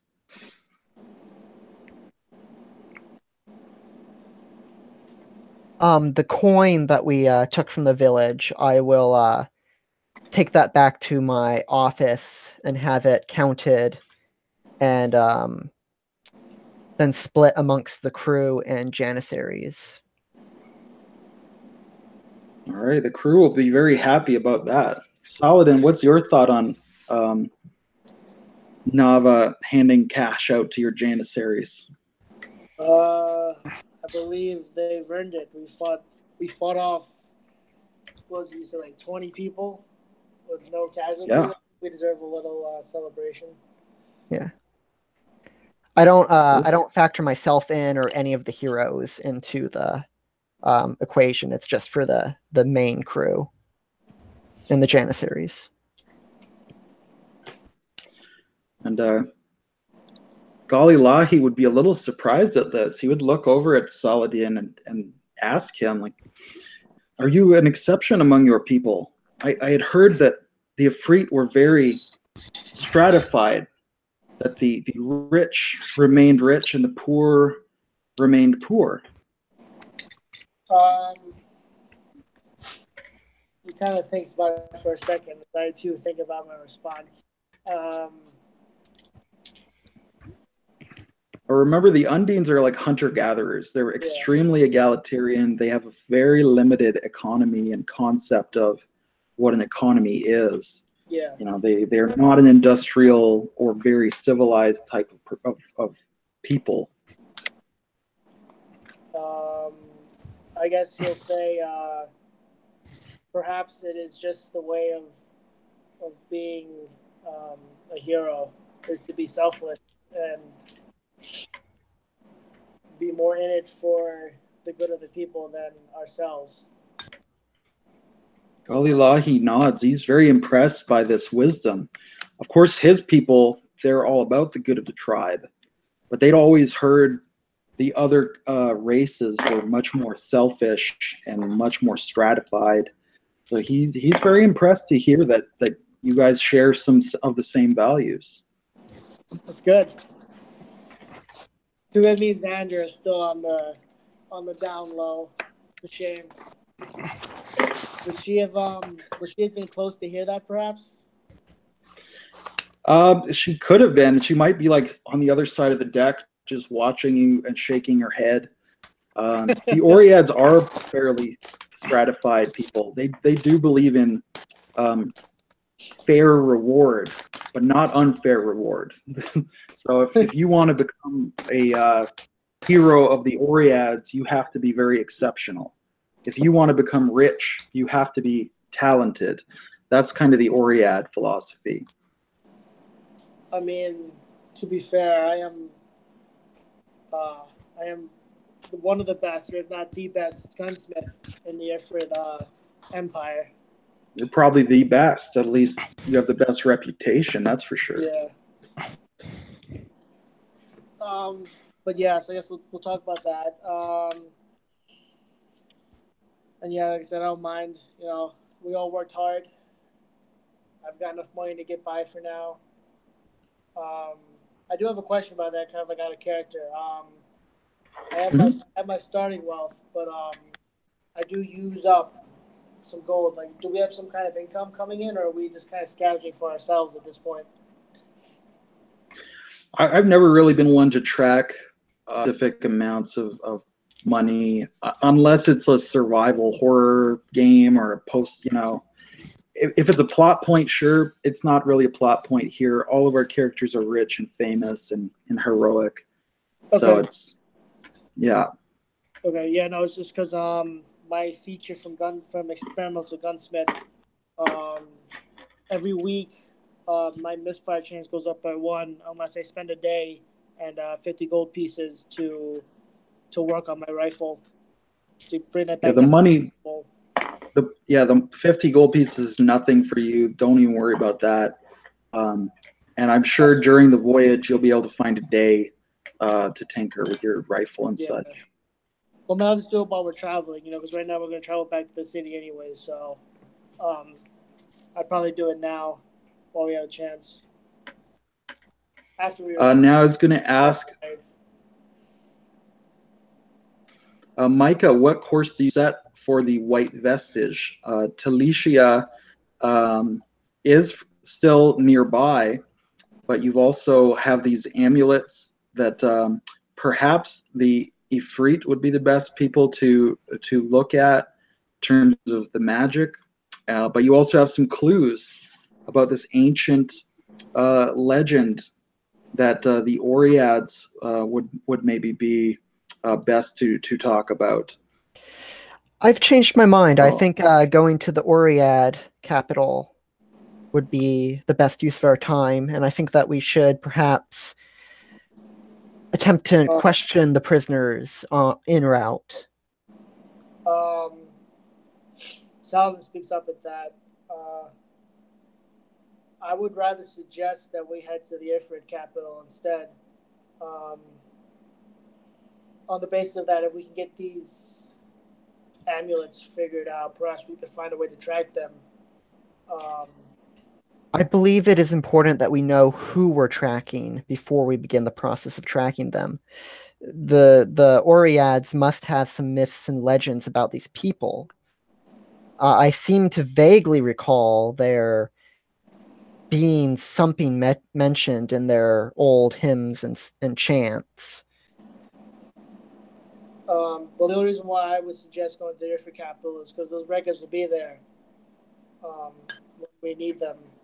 But every day is another chance for more people to have disappeared, and we would have no way of finding out. I mean, it took a year for everything to be gathered as it is. I can see Xandra stepping forward and scowling at Saladin, and saying, if these truly are the fetchlings of legend, then my people have defeated them before. And this archive will tell us how that we may recapture the past glories. Well, the Oreads are all about the past. The old ways are the best ways. At this, Nava's just going to give Saladin a big grin and say, well, it's settled then, to the Oread capital. Set sail. Well, it is Micah's sky ship. That's true. Now, I do have the world map here. So I'm thinking, of course, the Ifrit are from the far north, the desert. The Oreads, mainly in this rocky area. And then, of course, we are currently in the southern swamps. So I'm thinking that we are located almost between the two. So if we head due north, we will hit the Great Desert east. Rather, then we will hit the Oread capital. So they're about equidistant. So it doesn't make sense to go to one any more than the other. So it's completely up to you guys where you want to go. I'll end with that. It doesn't really matter if we know how to defeat them or not if we can never find them. They do seem to be one step ahead of us and have this ability to appear and disappear at will. Xandra has no answer for that, and she just glares. Miri, do you have any input? Yeah, she's there, just thinking.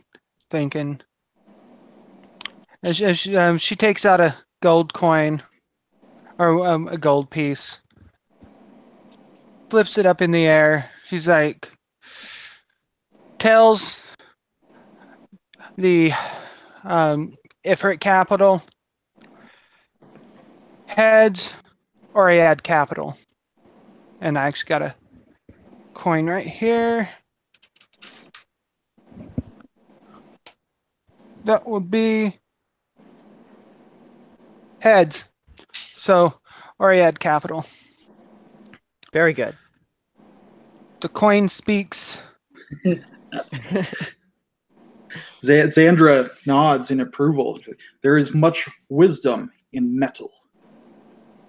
And she takes the gold coin and tosses it to the princess. All right, Xandra will catch the coin and look at it. And of course, it will have been minted somewhere in the Oread countries, unless it's an Ifrit coin. Where did you get this coin? Let's see. Dang it! I'm gonna have to heads or tails again. You know what? Just because it was from the Ifrits. It's an Ifrit she coin. catches the coin and she looks down and she sees the fire engraved on it, or the Ifrit Sultan's face, and she just scowls, and like she almost thinks like, wait, if the Ifrit coin wants to go to my place, maybe we should go to the desert. But that's where the coin is from, and she's like confused now.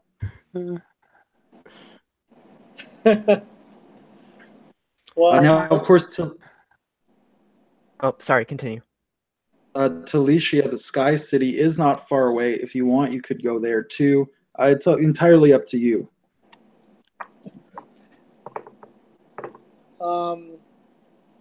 If we're also considering the Sky City, I might suggest that as our first stop, simply because if these creatures have some way of tracking their own that we currently do not have, we could be swarmed by these creatures in the middle of the night. Yeah, I'm not Okay. interested in bringing them back to the capital, if that is true. Well, it's better at the capital than here. They've made cities disappear. I'm not. No, absolutely not. Nava just like shoots that suggestion down. Get the information we need from them. Then accidents happen. I could imagine Miri looking over the side of the sky ship, way down to the swamp. If you want to make sure their bodies aren't found, I suggest with the next 5 minutes. Yes. Yeah, she literally goes, yes. I would prefer if our prisoners did not die under my care. Nava kind of gives Miri a stern look. Mary just shrugs. Just a suggestion, old friend.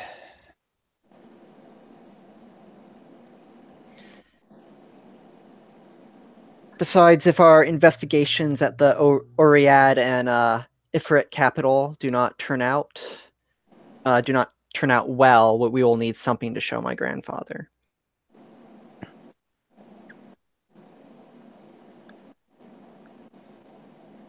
I say until they are ready to be questioned.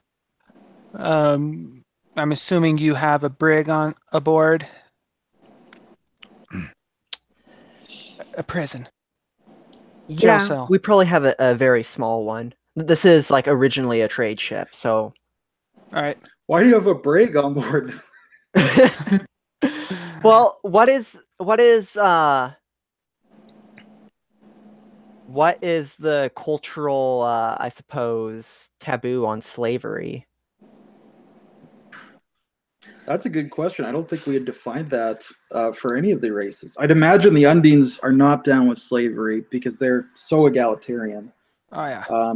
We hadn't really discussed the concept with the other species. I can kind of see the Ifrits and the Oriads being into it. Yeah, I could see them being down with slavery. The Sylphs wouldn't really have much need of slaves. Economically, they're traders and musicians and dancers and such. But there could be a profit in selling the slaves to the Oriads and the Ifrits. Oh yeah. Well, I want to say So maybe the Undines. I want to say maybe not the Ifrits, but just because like resources are very scarce in the desert, obviously, and more people. Well, that's when slavery makes sense economically. Because market and then the wages will be huge if there's a low labor force, and at that point it makes economic sense to just enslave people so you don't have to pay them. I mean, historically, I'm just speaking from an economic perspective. Yeah. Obviously, morally it is wrong, but if the wages are low, it's much cheaper to have wage slaves and people who will work for no money, like in the Industrial Revolution and such. The slaves are more expensive than that to keep. Yeah, so we probably have some cells on board the ship then. Okay, so you are a slave trading sylph. I would say that Nava has never agreed to transport slaves, but the ship, however, is outfitted with it. Mm-hmm. Now, I mean, not all slavery is like all of it is, in my opinion, immoral, but not all of it is as brutal as, let's say, American slavery, which was especially. Mm-hmm.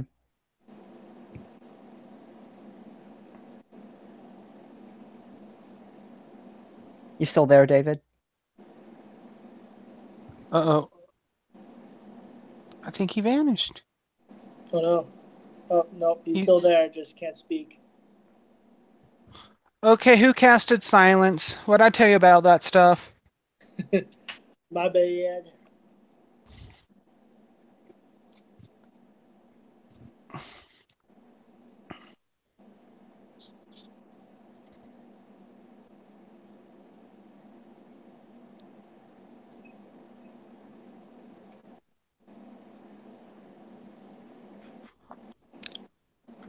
And we're still live. Hello, YouTube.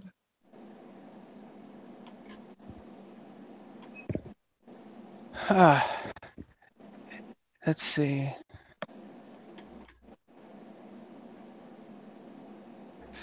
Owie. Okay, quick. Okay. Okay, quick cigarette break.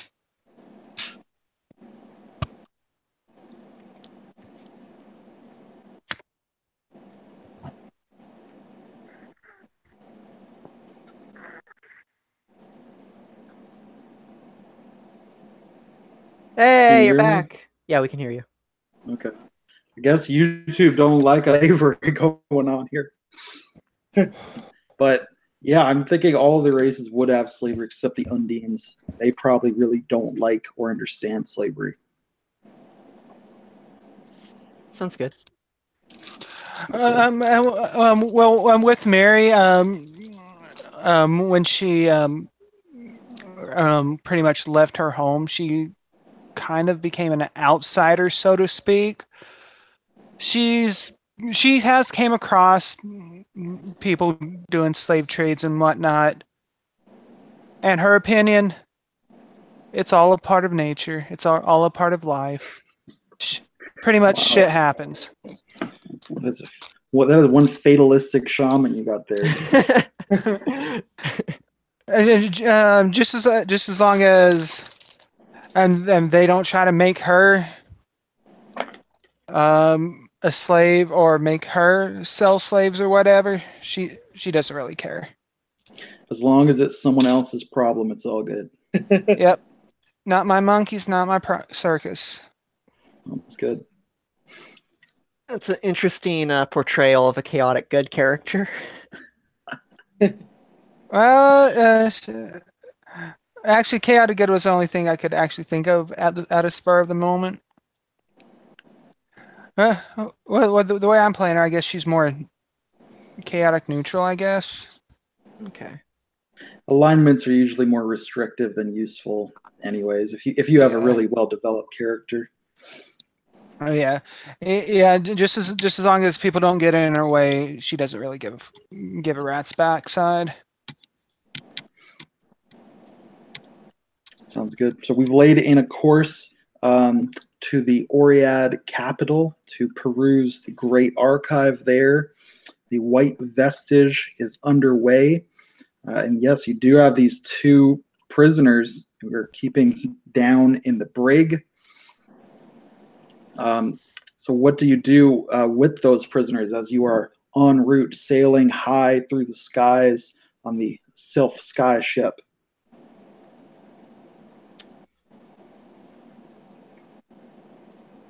Let's see. I want to look up hypnotism and see if I can hypnotize them into telling me something useful. Sounds good. And we're going to be keeping them in separate cells. Good idea.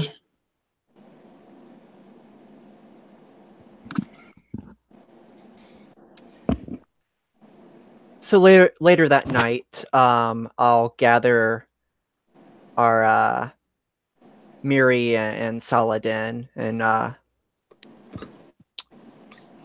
kind of nod to them. I think it's time we question our captives. Crew just told me they're awake. Agreed. How did we want to do this? Did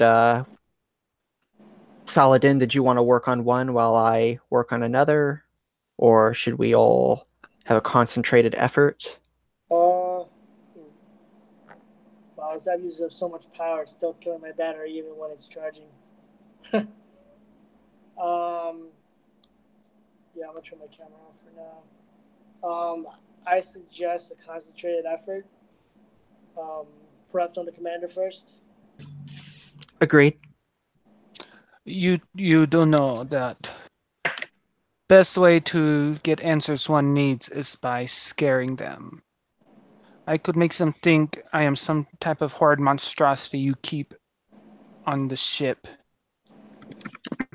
And as she says that, she just takes her this eye-shaped necklace and just starts toying with it. Before we resort to such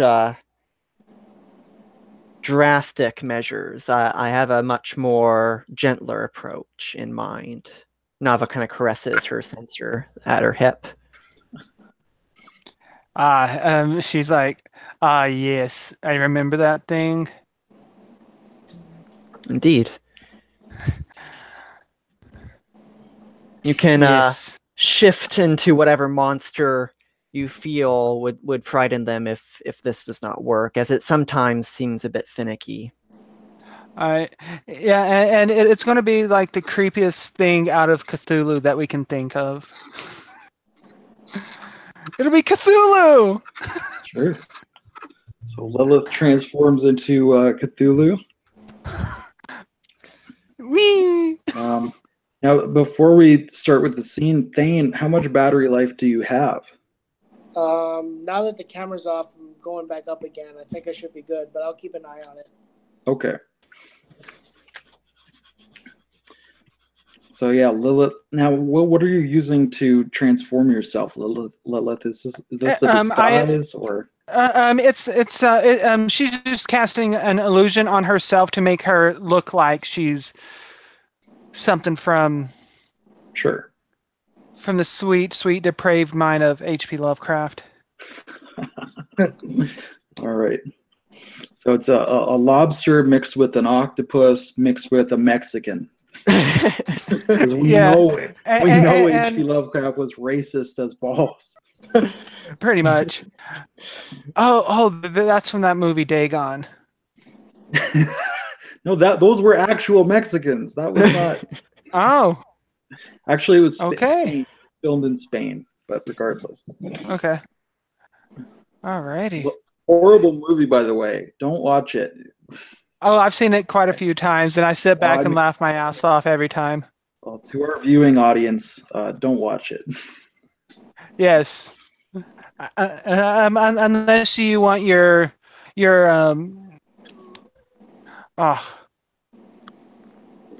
smarts to go down. See, I've watched it so many times. Look what happened to her. I know, right? It's like, duh. If you want real horror, you turn over to one of my Call of Cthulhu live plays and you watch that, because that will be much more terrifying than Dagon. It's true. I've been there. All right, so we're going to go into a cave. Never go into a cave. So we're going to interrogate our prisoners. So who enters which cell first? Nava will enter the captain's cell. All right. So we have our captain there. Is he still gagged, or is he just bound at this point? He's just bound and manacled to the wall. All right. So, what have you left him? He's still got his leather on, or have you stripped the man naked, or what?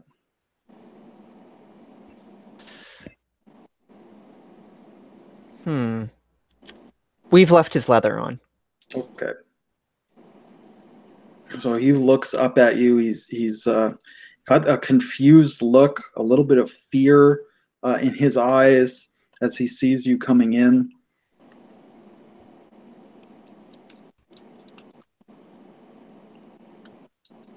Hello, my name is Nava. I am the captain of this ship. Can you tell me your name?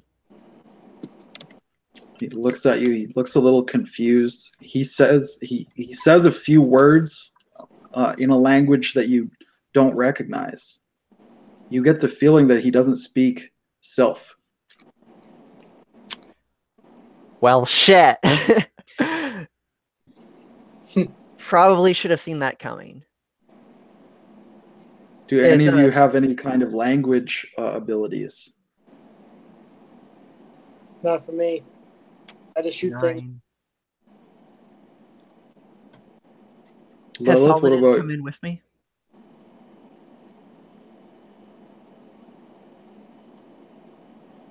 Has Saladin entered with me?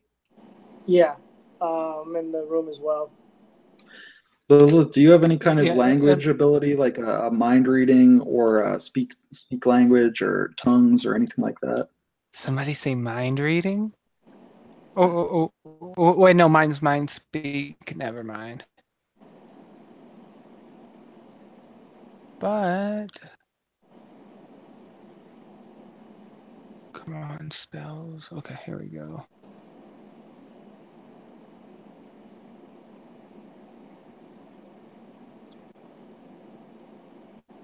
Okay, I have one more.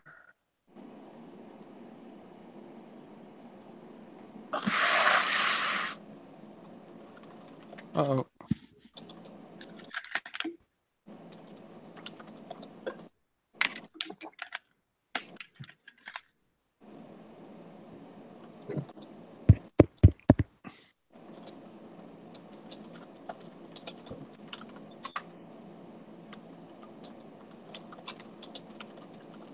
Anything, Lilith?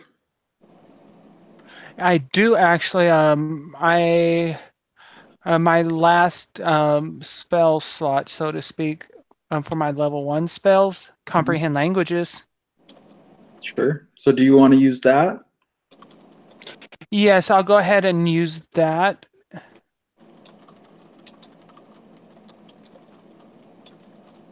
And as she casts it, she does a crazy little shaman dance and whatnot. And she'll look at him, answer my friend, or great harm would come upon you. Now, how exactly does that spell work? Are you the only one who understands what he's saying? I believe so, but let me double check. Okay, I believe so as well. Is Galilahi there, or you have not involved him in the interrogation? I'm not sure, but I think comprehend languages only allows you to understand the language. It doesn't allow you to speak it. Yeah, that sounds right to me too. So is Galilahi there, or Yep. you? It's just me. Yeah, I didn't ask Xandra or Galila to be here. I felt that Xandra especially might be a little too overbearing for... You just beat them to death. All right. So I can imagine this. This is now a comedy scene. This is Micah coming in, and who are you? And he rambles in the other language, and you just kind of raise your eyebrow, and just shrug, and just leave him there. And he's more confused than he was a minute ago. But surely word of your problem will come through. The crew will hear of this, doubtless, and Galilahi will certainly go to you perhaps the next day, and he will tell you that he has the voice of the waters, and he'll hold up this clay pot. It almost looks like a teapot, but it's strangely shaped. It's made of rough, unglazed clay, and he'll hold out like a small bowl, and he'll pour some milky white liquid into the bowl, and he'll explain to you that I have traveled through the land of the Oreads. This has been gifted to me. It allows a traveler to speak and understand other tongues than his own.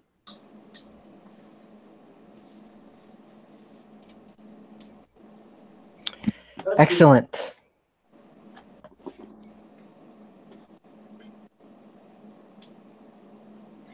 So I take it you then go through the next night, the same scene, the same setup. Maybe Galilahi is here. You know, you come in with the bowl of milky white liquid, and you're trying to feed it to the to your prisoner. You've all possibly imbibed at this point as well. So,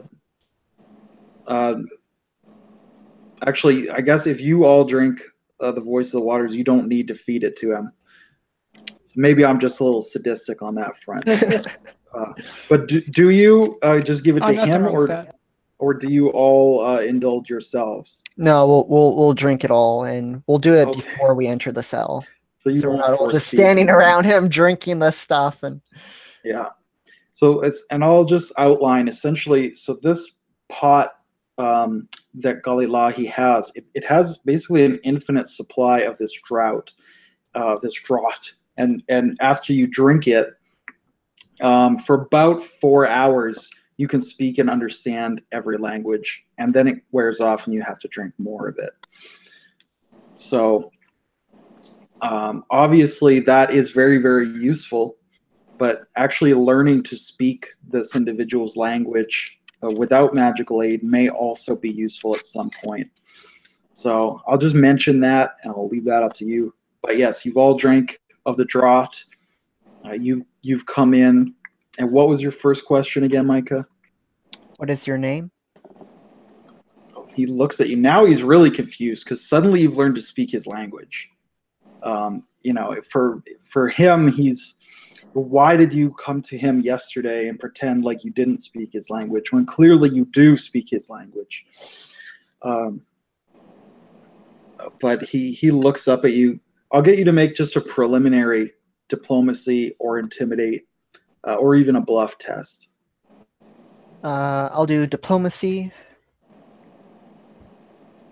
And let's see here. Always forget my bonus for this. There it is.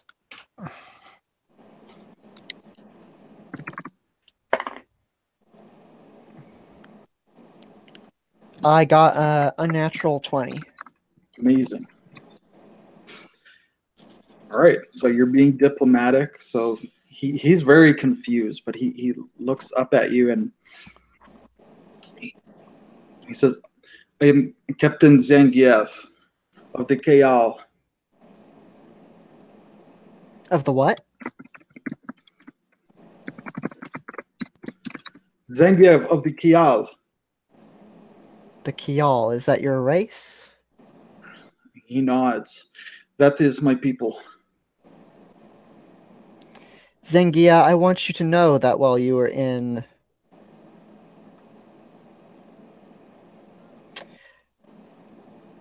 You will... What were you doing in that village? He kind of glares at you. I was looking for my men.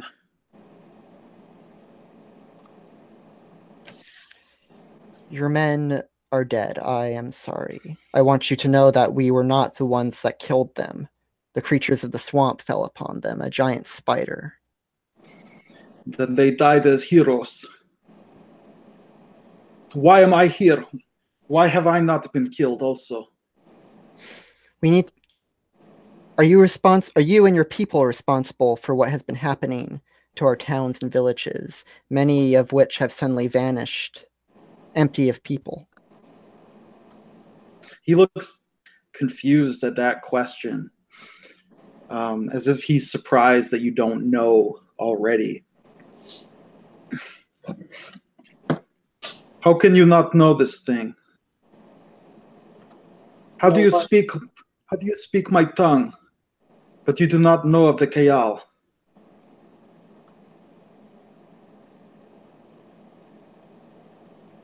I'll ask the questions. You shall answer them.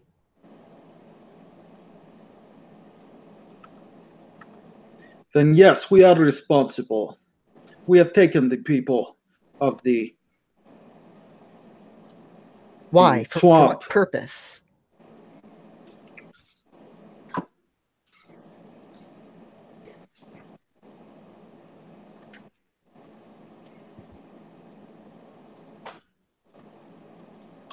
he's looking like he's starting to realize that you don't know anything, and he does not want to tell you this at this point. So I'll get another diplomacy test from you. He's certainly been cooperative, but give me another test there.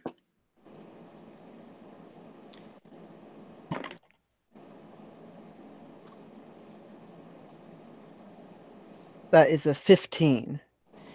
Zengia, we can do this the easy way, or I can bring my friends in. It is completely up to you. Those people, they will become of the Kayal.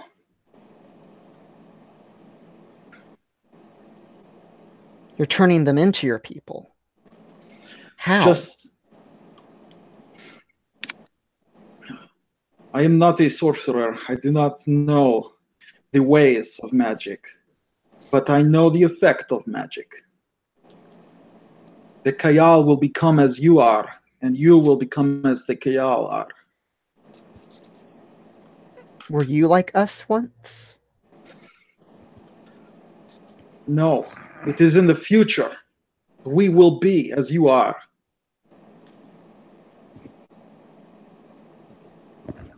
Nava's very confused by that last statement. I kind of look over at Saladin. I shake my head. I have no clue.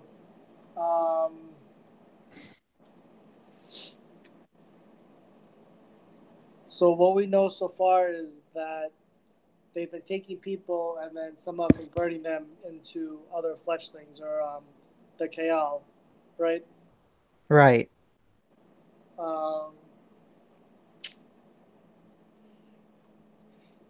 Kind of drawing a blank right now on what we might ask next.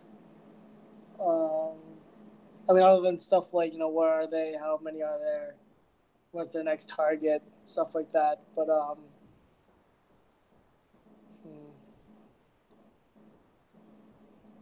because he said he doesn't know how or why. It's just that's what they do. He said he doesn't know how.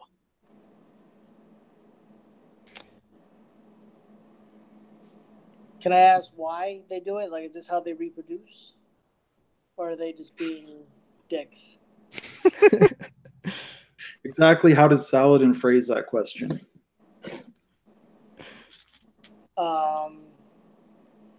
Why do you take people from other races and convert them into your own? Is that your method of reproduction? He looks at you like you're an idiot when you ask if that's how they reproduce. I smack him. I see that. I smack him. Okay, well, you make an intimidate test then, if that's the way you're going to be. All right, well, 19 minus 1, so 18. He is intimidated. All right. So now, the man who doesn't understand reproduction is having to get rough with him. So now he's scared. But he does respond. He says, "We wish to be like you." Why? Is it not obvious? Look at the color and the texture, the heat,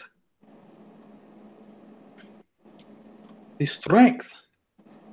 We are a people of mist and twilight. We fade. We linger, but we do not live. We want what you have.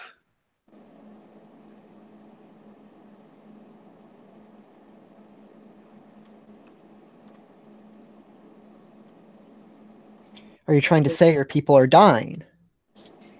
My people are not alive as your people are. We live in shadow, in the shadow land. We are half alive. We wish to be like you, with sensation, with a world so large, a world of so many kinds of people. If that's the case, why have you been forcibly taking people from their homes? So that we may all become as one. So that the Shadowland may be become one with your land.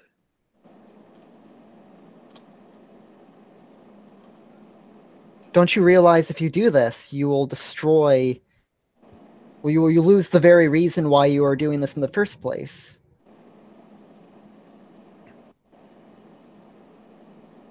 He Yeah. looks at you. He doesn't quite understand what you mean by that. Mary just pipes up.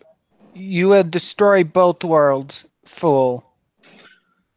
Yes, we destroy to make a new world, a world of 5 elements. But we'll all end up being one element if you keep converting everybody. No, it is not so. The sorcerers have told us it will be paradise for us. For you, not so much. You will have to learn to live with the cold and the shadow. You will have to suffer a little of what we have suffered since the beginning of our time. You're not making the sound really of an attractive option. Yeah, this isn't much of a sales pitch. I do not speak to convince. If we thought we could have your help, we would have come to you into the light. But we know this is not the way.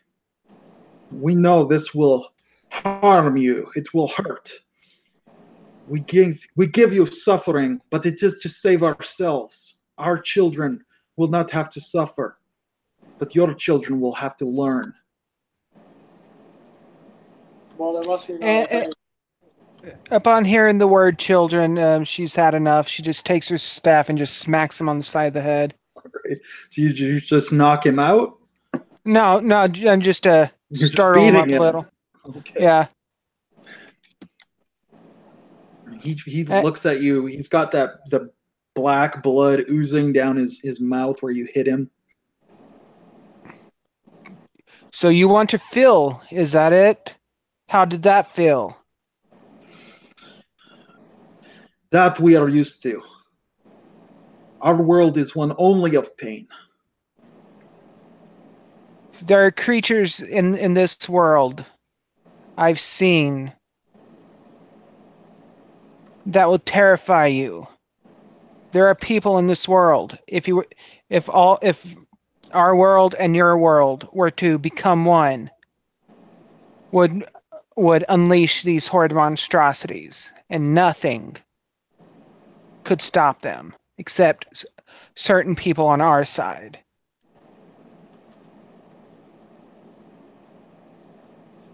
You have not seen the terrors that lurk in the Shadowlands. You may have a few of these beasts, but we are plagued. Okay, and she's like, "Ugh. You two stand back." Miri, And we still need... it's gonna be. I'm gonna flip my camera because this is what they'll be. Let's see if I can flip my camera on this. Oh yeah, there we go. Zangief is like trying to get out of the line of fire, but he's shackled to the wall, so he can't get out of the way. A short of yeah, that. That's good. That's Yeah. And as she's acting like she's writhing in pain and whatnot, well, after I mean, one of the faces on it looks at her, or looks at the prisoner and is like, "Are you talking about creatures like this?" He's like screaming and trying to pull himself free of the shackles, and he's like cutting his wrists. He's pulling so hard on the shackles. He's closing his eyes. He's like, yes, please, no. And he's like completely terrified. She quickly stops the illusion. Now. I'd imagine, like, as you're stopping, you notice Galilahi has run down the hall and he's gone. Yeah, Salvin's taken a very large step back from whatever the hell that was. That's new for him. He's not okay with any of that. I'm imagining Nava is kind of seeing her do this thing before, but even still, she's a little Oh, on yeah. edge. Yeah. As she, everything goes back to normal. She's just standing there with her, with a tobacco pipe. So, do you still want the worlds together? Make an intimidate test to try to change his mind. Alrighty, let me. Okay, there's. Let me check what my intimidation was. I forgot. Intimidate. This is one way to try to get him to join the party. Oh yeah. Okay. I mean, I guess as long as it works, right? That would be 17. Wait, 16, I mean. All right, very good. So he's already terrified. He's intimidated, and Nava has already persuaded him to a certain degree. So he's like, there are truly many of these beasts. More than you can imagine. Then the sorcerers, they have lied to us. Yeah, a little bit. And his eyes go wide as if he thinks now that his sorcerer overlords have lied to him about this, that merging the worlds will actually make the Shadowlands even worse. And the sorcerers know this, but they didn't tell him about it. So he's like, I've been betrayed. My people. And he's just like kind of falling apart at this point. She goes up to him and reaches into her bag and says, I had to show you the truth. I didn't mean to terrify you this much. And she hands him an apple. An apple. A nice, shiny red apple. He looks at the apple like he clearly has no appetite at this moment, but he looks at the apple, he looks at you, and he's like so shaken and betrayed at this point.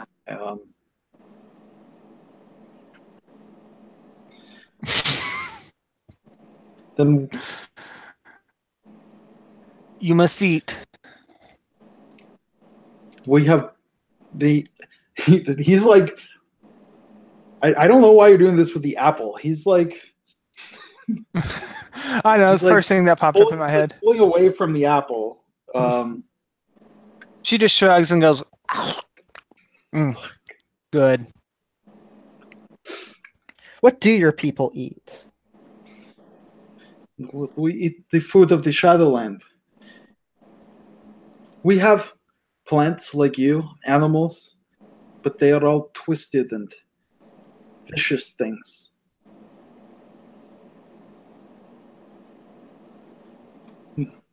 I had thought that this place was a paradise.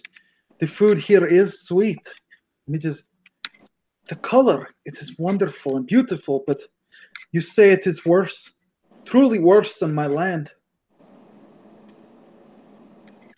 There are parts of it that is absolutely beautiful. That is correct. But there are those areas only fools dare to go, and I've been called a fool many times.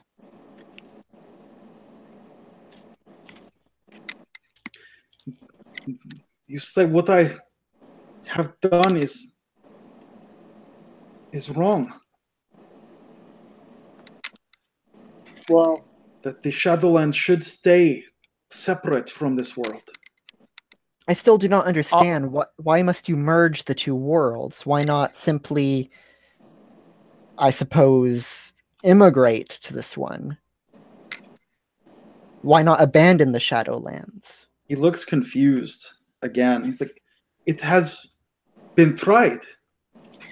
You stopped us. You closed the gate. So this must be what the Oriads did back in the day. Very well could be. Mentioned or Xander mentioned that they had defeated them in the past. We tried to ask to be friendly. We thought you were our saviors. And then you locked us away after showing us the light. Ever since then, the sorcerers, they have been trying to find our way back. And we have finally found it. Well, those perhaps were our ancestors, but Our people's. Oh, sorry. Go ahead. yeah, I was just I believe that if you can prove that we can coexist together, then perhaps we could work something out. No, if these beasts truly live in your realm, it is wrong. We do not want to be here. There are people that keep them at bay. Yeah, Protectors of this world. You guys are flip-flopping on this guy. well, I know. I'm just trying to explain that, like, the peace, like, there could be peace between our races if they can prove that, like the rest of us, that they could coexist with us. You know? That's what I'm trying to explain to him. Indeed, and there is much we could learn from each other. Yeah, this Yeah, doesn't but you need guys to have evolve into war. Lilith just convinced him that your world is terrifying and horrible, and now you're trying to be like, oh, but come anyway. Well, no, Great. we all So- we have our own problems, but together we can solve them. You know, this party is a perfect example of that. We're made up of representatives from all four kingdoms. You know? No, you are like the sorcerers. Then you want this merging. I see now. It is evil. It is evil. As she shakes her head and just goes just. Oh, here I am trying to knock my laptop off my TV's tray. She goes to act like she's going to slap him, but she just calmly puts a hand down. The shadows must stay in the shadows, yes, but your people can come out of the shadows and into the light. Leave the shadows behind. There must be a balance.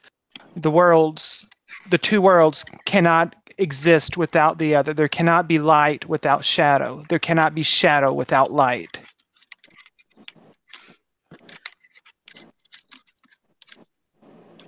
So In both- he's like he's firmly sticking to his new resolution that your world sucks.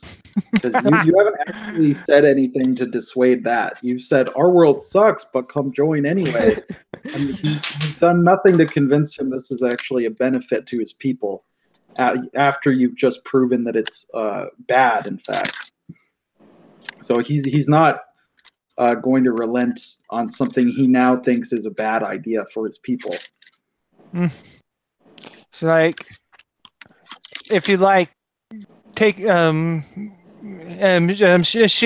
before she finishes, she holds up her hand towards him, and to the other two, let's speak real fast. I have an idea that might benefit us all. So you leave him in the cell. Then he's terrified and confused. All right, so she takes Nava and Saladin.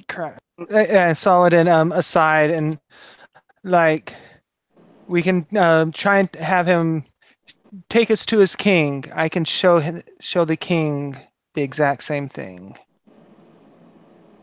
Well, To maybe dissuade them from the merger, or whoever these sorcerers are. You know, it would be just like the Oriads to attempt another genocide on a newly discovered element. Nava's actually quite incensed now. You know, I can just imagine it, them reaching out with a friendly hand only to be stabbed in the back. Xandria's not here, by the way. No. Oh yeah, I scared her, I think. Oh wait, no. Who was it that I scared? The prisoner. Zangief. Zangief is the prisoner, the captain of the Kayal. Xandra is the princess of the Oriads. Okay. I believe we should find out more information. If this captain is telling the truth, I believe we need to reassess our goals here. It sounds like this Sorcerer's Council could be an issue. But we should try and definitely find out more. I agree. Because if we could do this peaceably, then I believe that would be the best course of action. Yes. Nava looks at Saladin and gives him a big smile because she was very much worried that this would end in some kind of violence. But now it seems like her companions are trying to solve this in a very peaceful way and avoid any future bloodshed. Saladin's a little 50-50. Like, as long as this guy's telling the truth and these people are having the problems that he says they're having, he's all down for trying to help them as best he can. But other than that, if they're just here to mess with us, he's more than willing to protect his people above being good, I guess. That makes Agreed. sense. But yeah, we definitely need to find out more, or we need to figure out how to get to this world. Should be our top priority at this point. I still have a couple more questions for him. Sure. I go and Yes. I get that sword from my room and I bring that down. Mm-hmm. And I kind of unwrap the towel from it and I show it to him. What magical elements does this blade contain?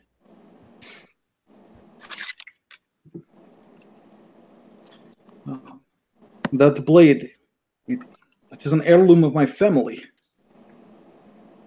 It is to fight the creatures of the Shadowland. And to fight the sorcerers as well. Indeed. Why would you need to fight the sorcerers? Well, like your people, we are not of one government. We have many kingdoms. And there is war in my world, just as there is here. So not all of your people wanted to bind the two worlds together then? Oh no, this has brought great peace to my world. It will be our chance for a better future for all of the kingdoms.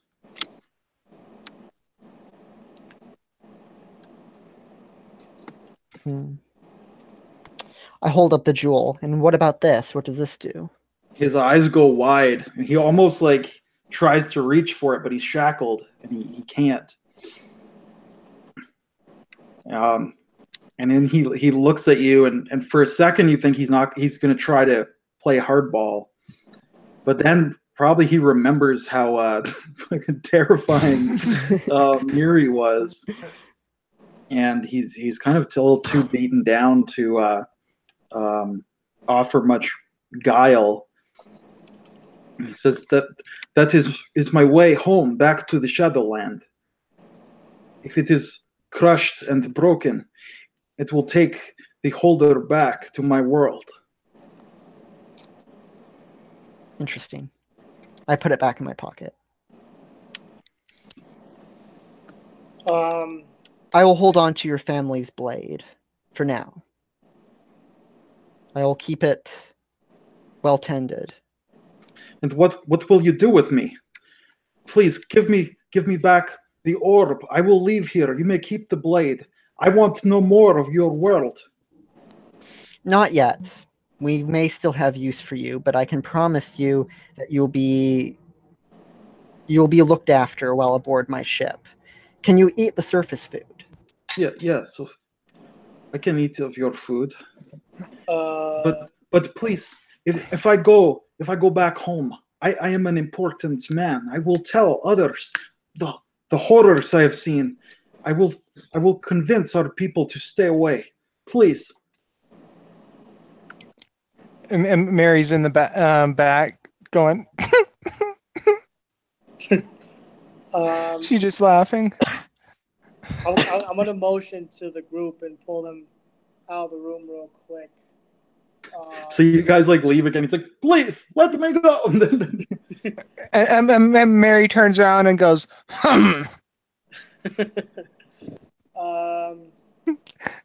so short and so mean at times. I'm not for letting this guy go yet. Yeah, He's a valuable source of information, and we still have much to learn. I don't think we should let him go. Obviously, we shouldn't trust him right off the bat, and he definitely doesn't trust us either. But I think we should bring him along to the Oriad City, because it would be beneficial, I think, to compare what their history says compared to the Oriads, and we could figure out whether who's telling the truth or not. You know, because history is written by the victors, so the Oriad records might stretch back that far, but it may not be the whole truth of the matter. Indeed. Yes, he does have a good point. I'm not really sure about bringing him in person with us, but if it comes down to that, I think we should be open to that idea at this point, because we should not go about this the wrong way. We could be affecting the outcome of an entire race if we decide wrong. Yes, we must handle this very delicately. I've been to the Oriad capital before. How easy is it to access their records?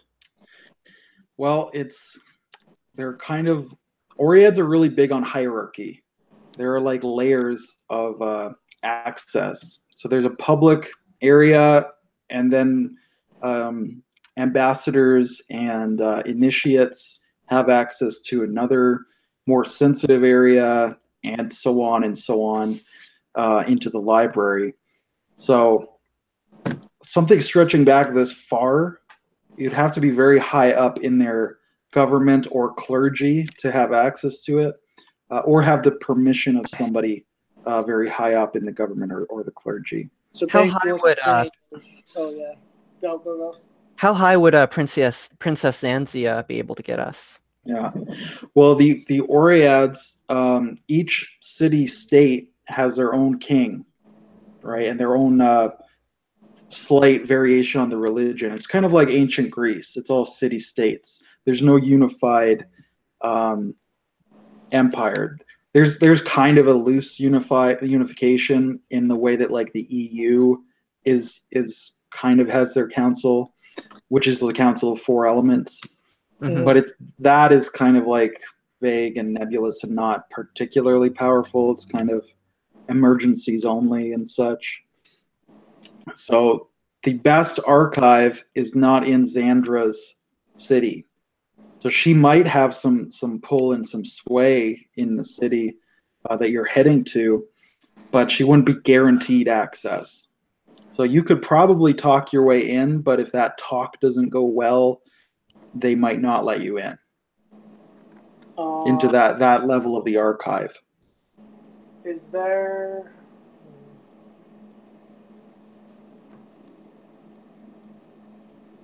I mean, if we get like a writ or like a message from Zandra's father, like would that give us more leeway, perhaps? A little bit more, because it would be a formal request written. You know, Oriads have really believe in writing. If you write something, it's a much bigger deal than if you just say it. And if it's written and signed by the king of this other city-state, it probably will be a little bit more sway than just Xandra by herself. Not a huge amount, but just a very small amount better. that'd be Also, my- I'm sorry. Go. Also, keep in mind they may be wanting to keep this covered up. Yeah. And you'd have to ask Xandra about the relation between her father and the king of this city that has the archive. If they're allies, it'll be easier. If they're enemies, it will be harder. So that's another thing that you'll want to look into. Well, it still sounds like it'd be beneficial for us to stop by and get that written request, anyways. Could be. I mean, we're already en route to the Uriad capital. I mean, Well, that's not. Well, I thought that wasn't Xandra's capital. Yeah, there isn't really a specific capital. That's the thing. It's different city states. Some of them are richer and more powerful, but there's no official capital. There's probably an unofficial capital, which is the biggest city, kind of like how Athens was the biggest city in ancient Greece, but it's unofficial. but I was just thinking that Xandra's father, what was his name? Let me grab his name quick. Bob. King Acantha. Is he still in Teleka, or has that delegation moved on? You'd imagine he's still in Talicia because it's only been like a couple days, so he's probably still there. He may have left, but he's probably still there. That might be the place to stop first. Yeah. Well, it's 10:30. Do you guys want to end session here? You could think about it, and then by next session we'll have a stronger direction. Yeah, sure. Oh, definitely. Okay, sounds good. So do you guys we're still live on YouTube. Do you guys have any channels to plug, any products to plug before we log off? Not I. Nope. Okay. Nothing that I can think of. We'll Nada. thank our viewing audience. I think we've already got 20 views on the other video, which is not many, but we appreciate all 20 of those people because they're the greatest fans in the world. And we'll say goodbye and sign off of YouTube. Bye. Peace. Adios.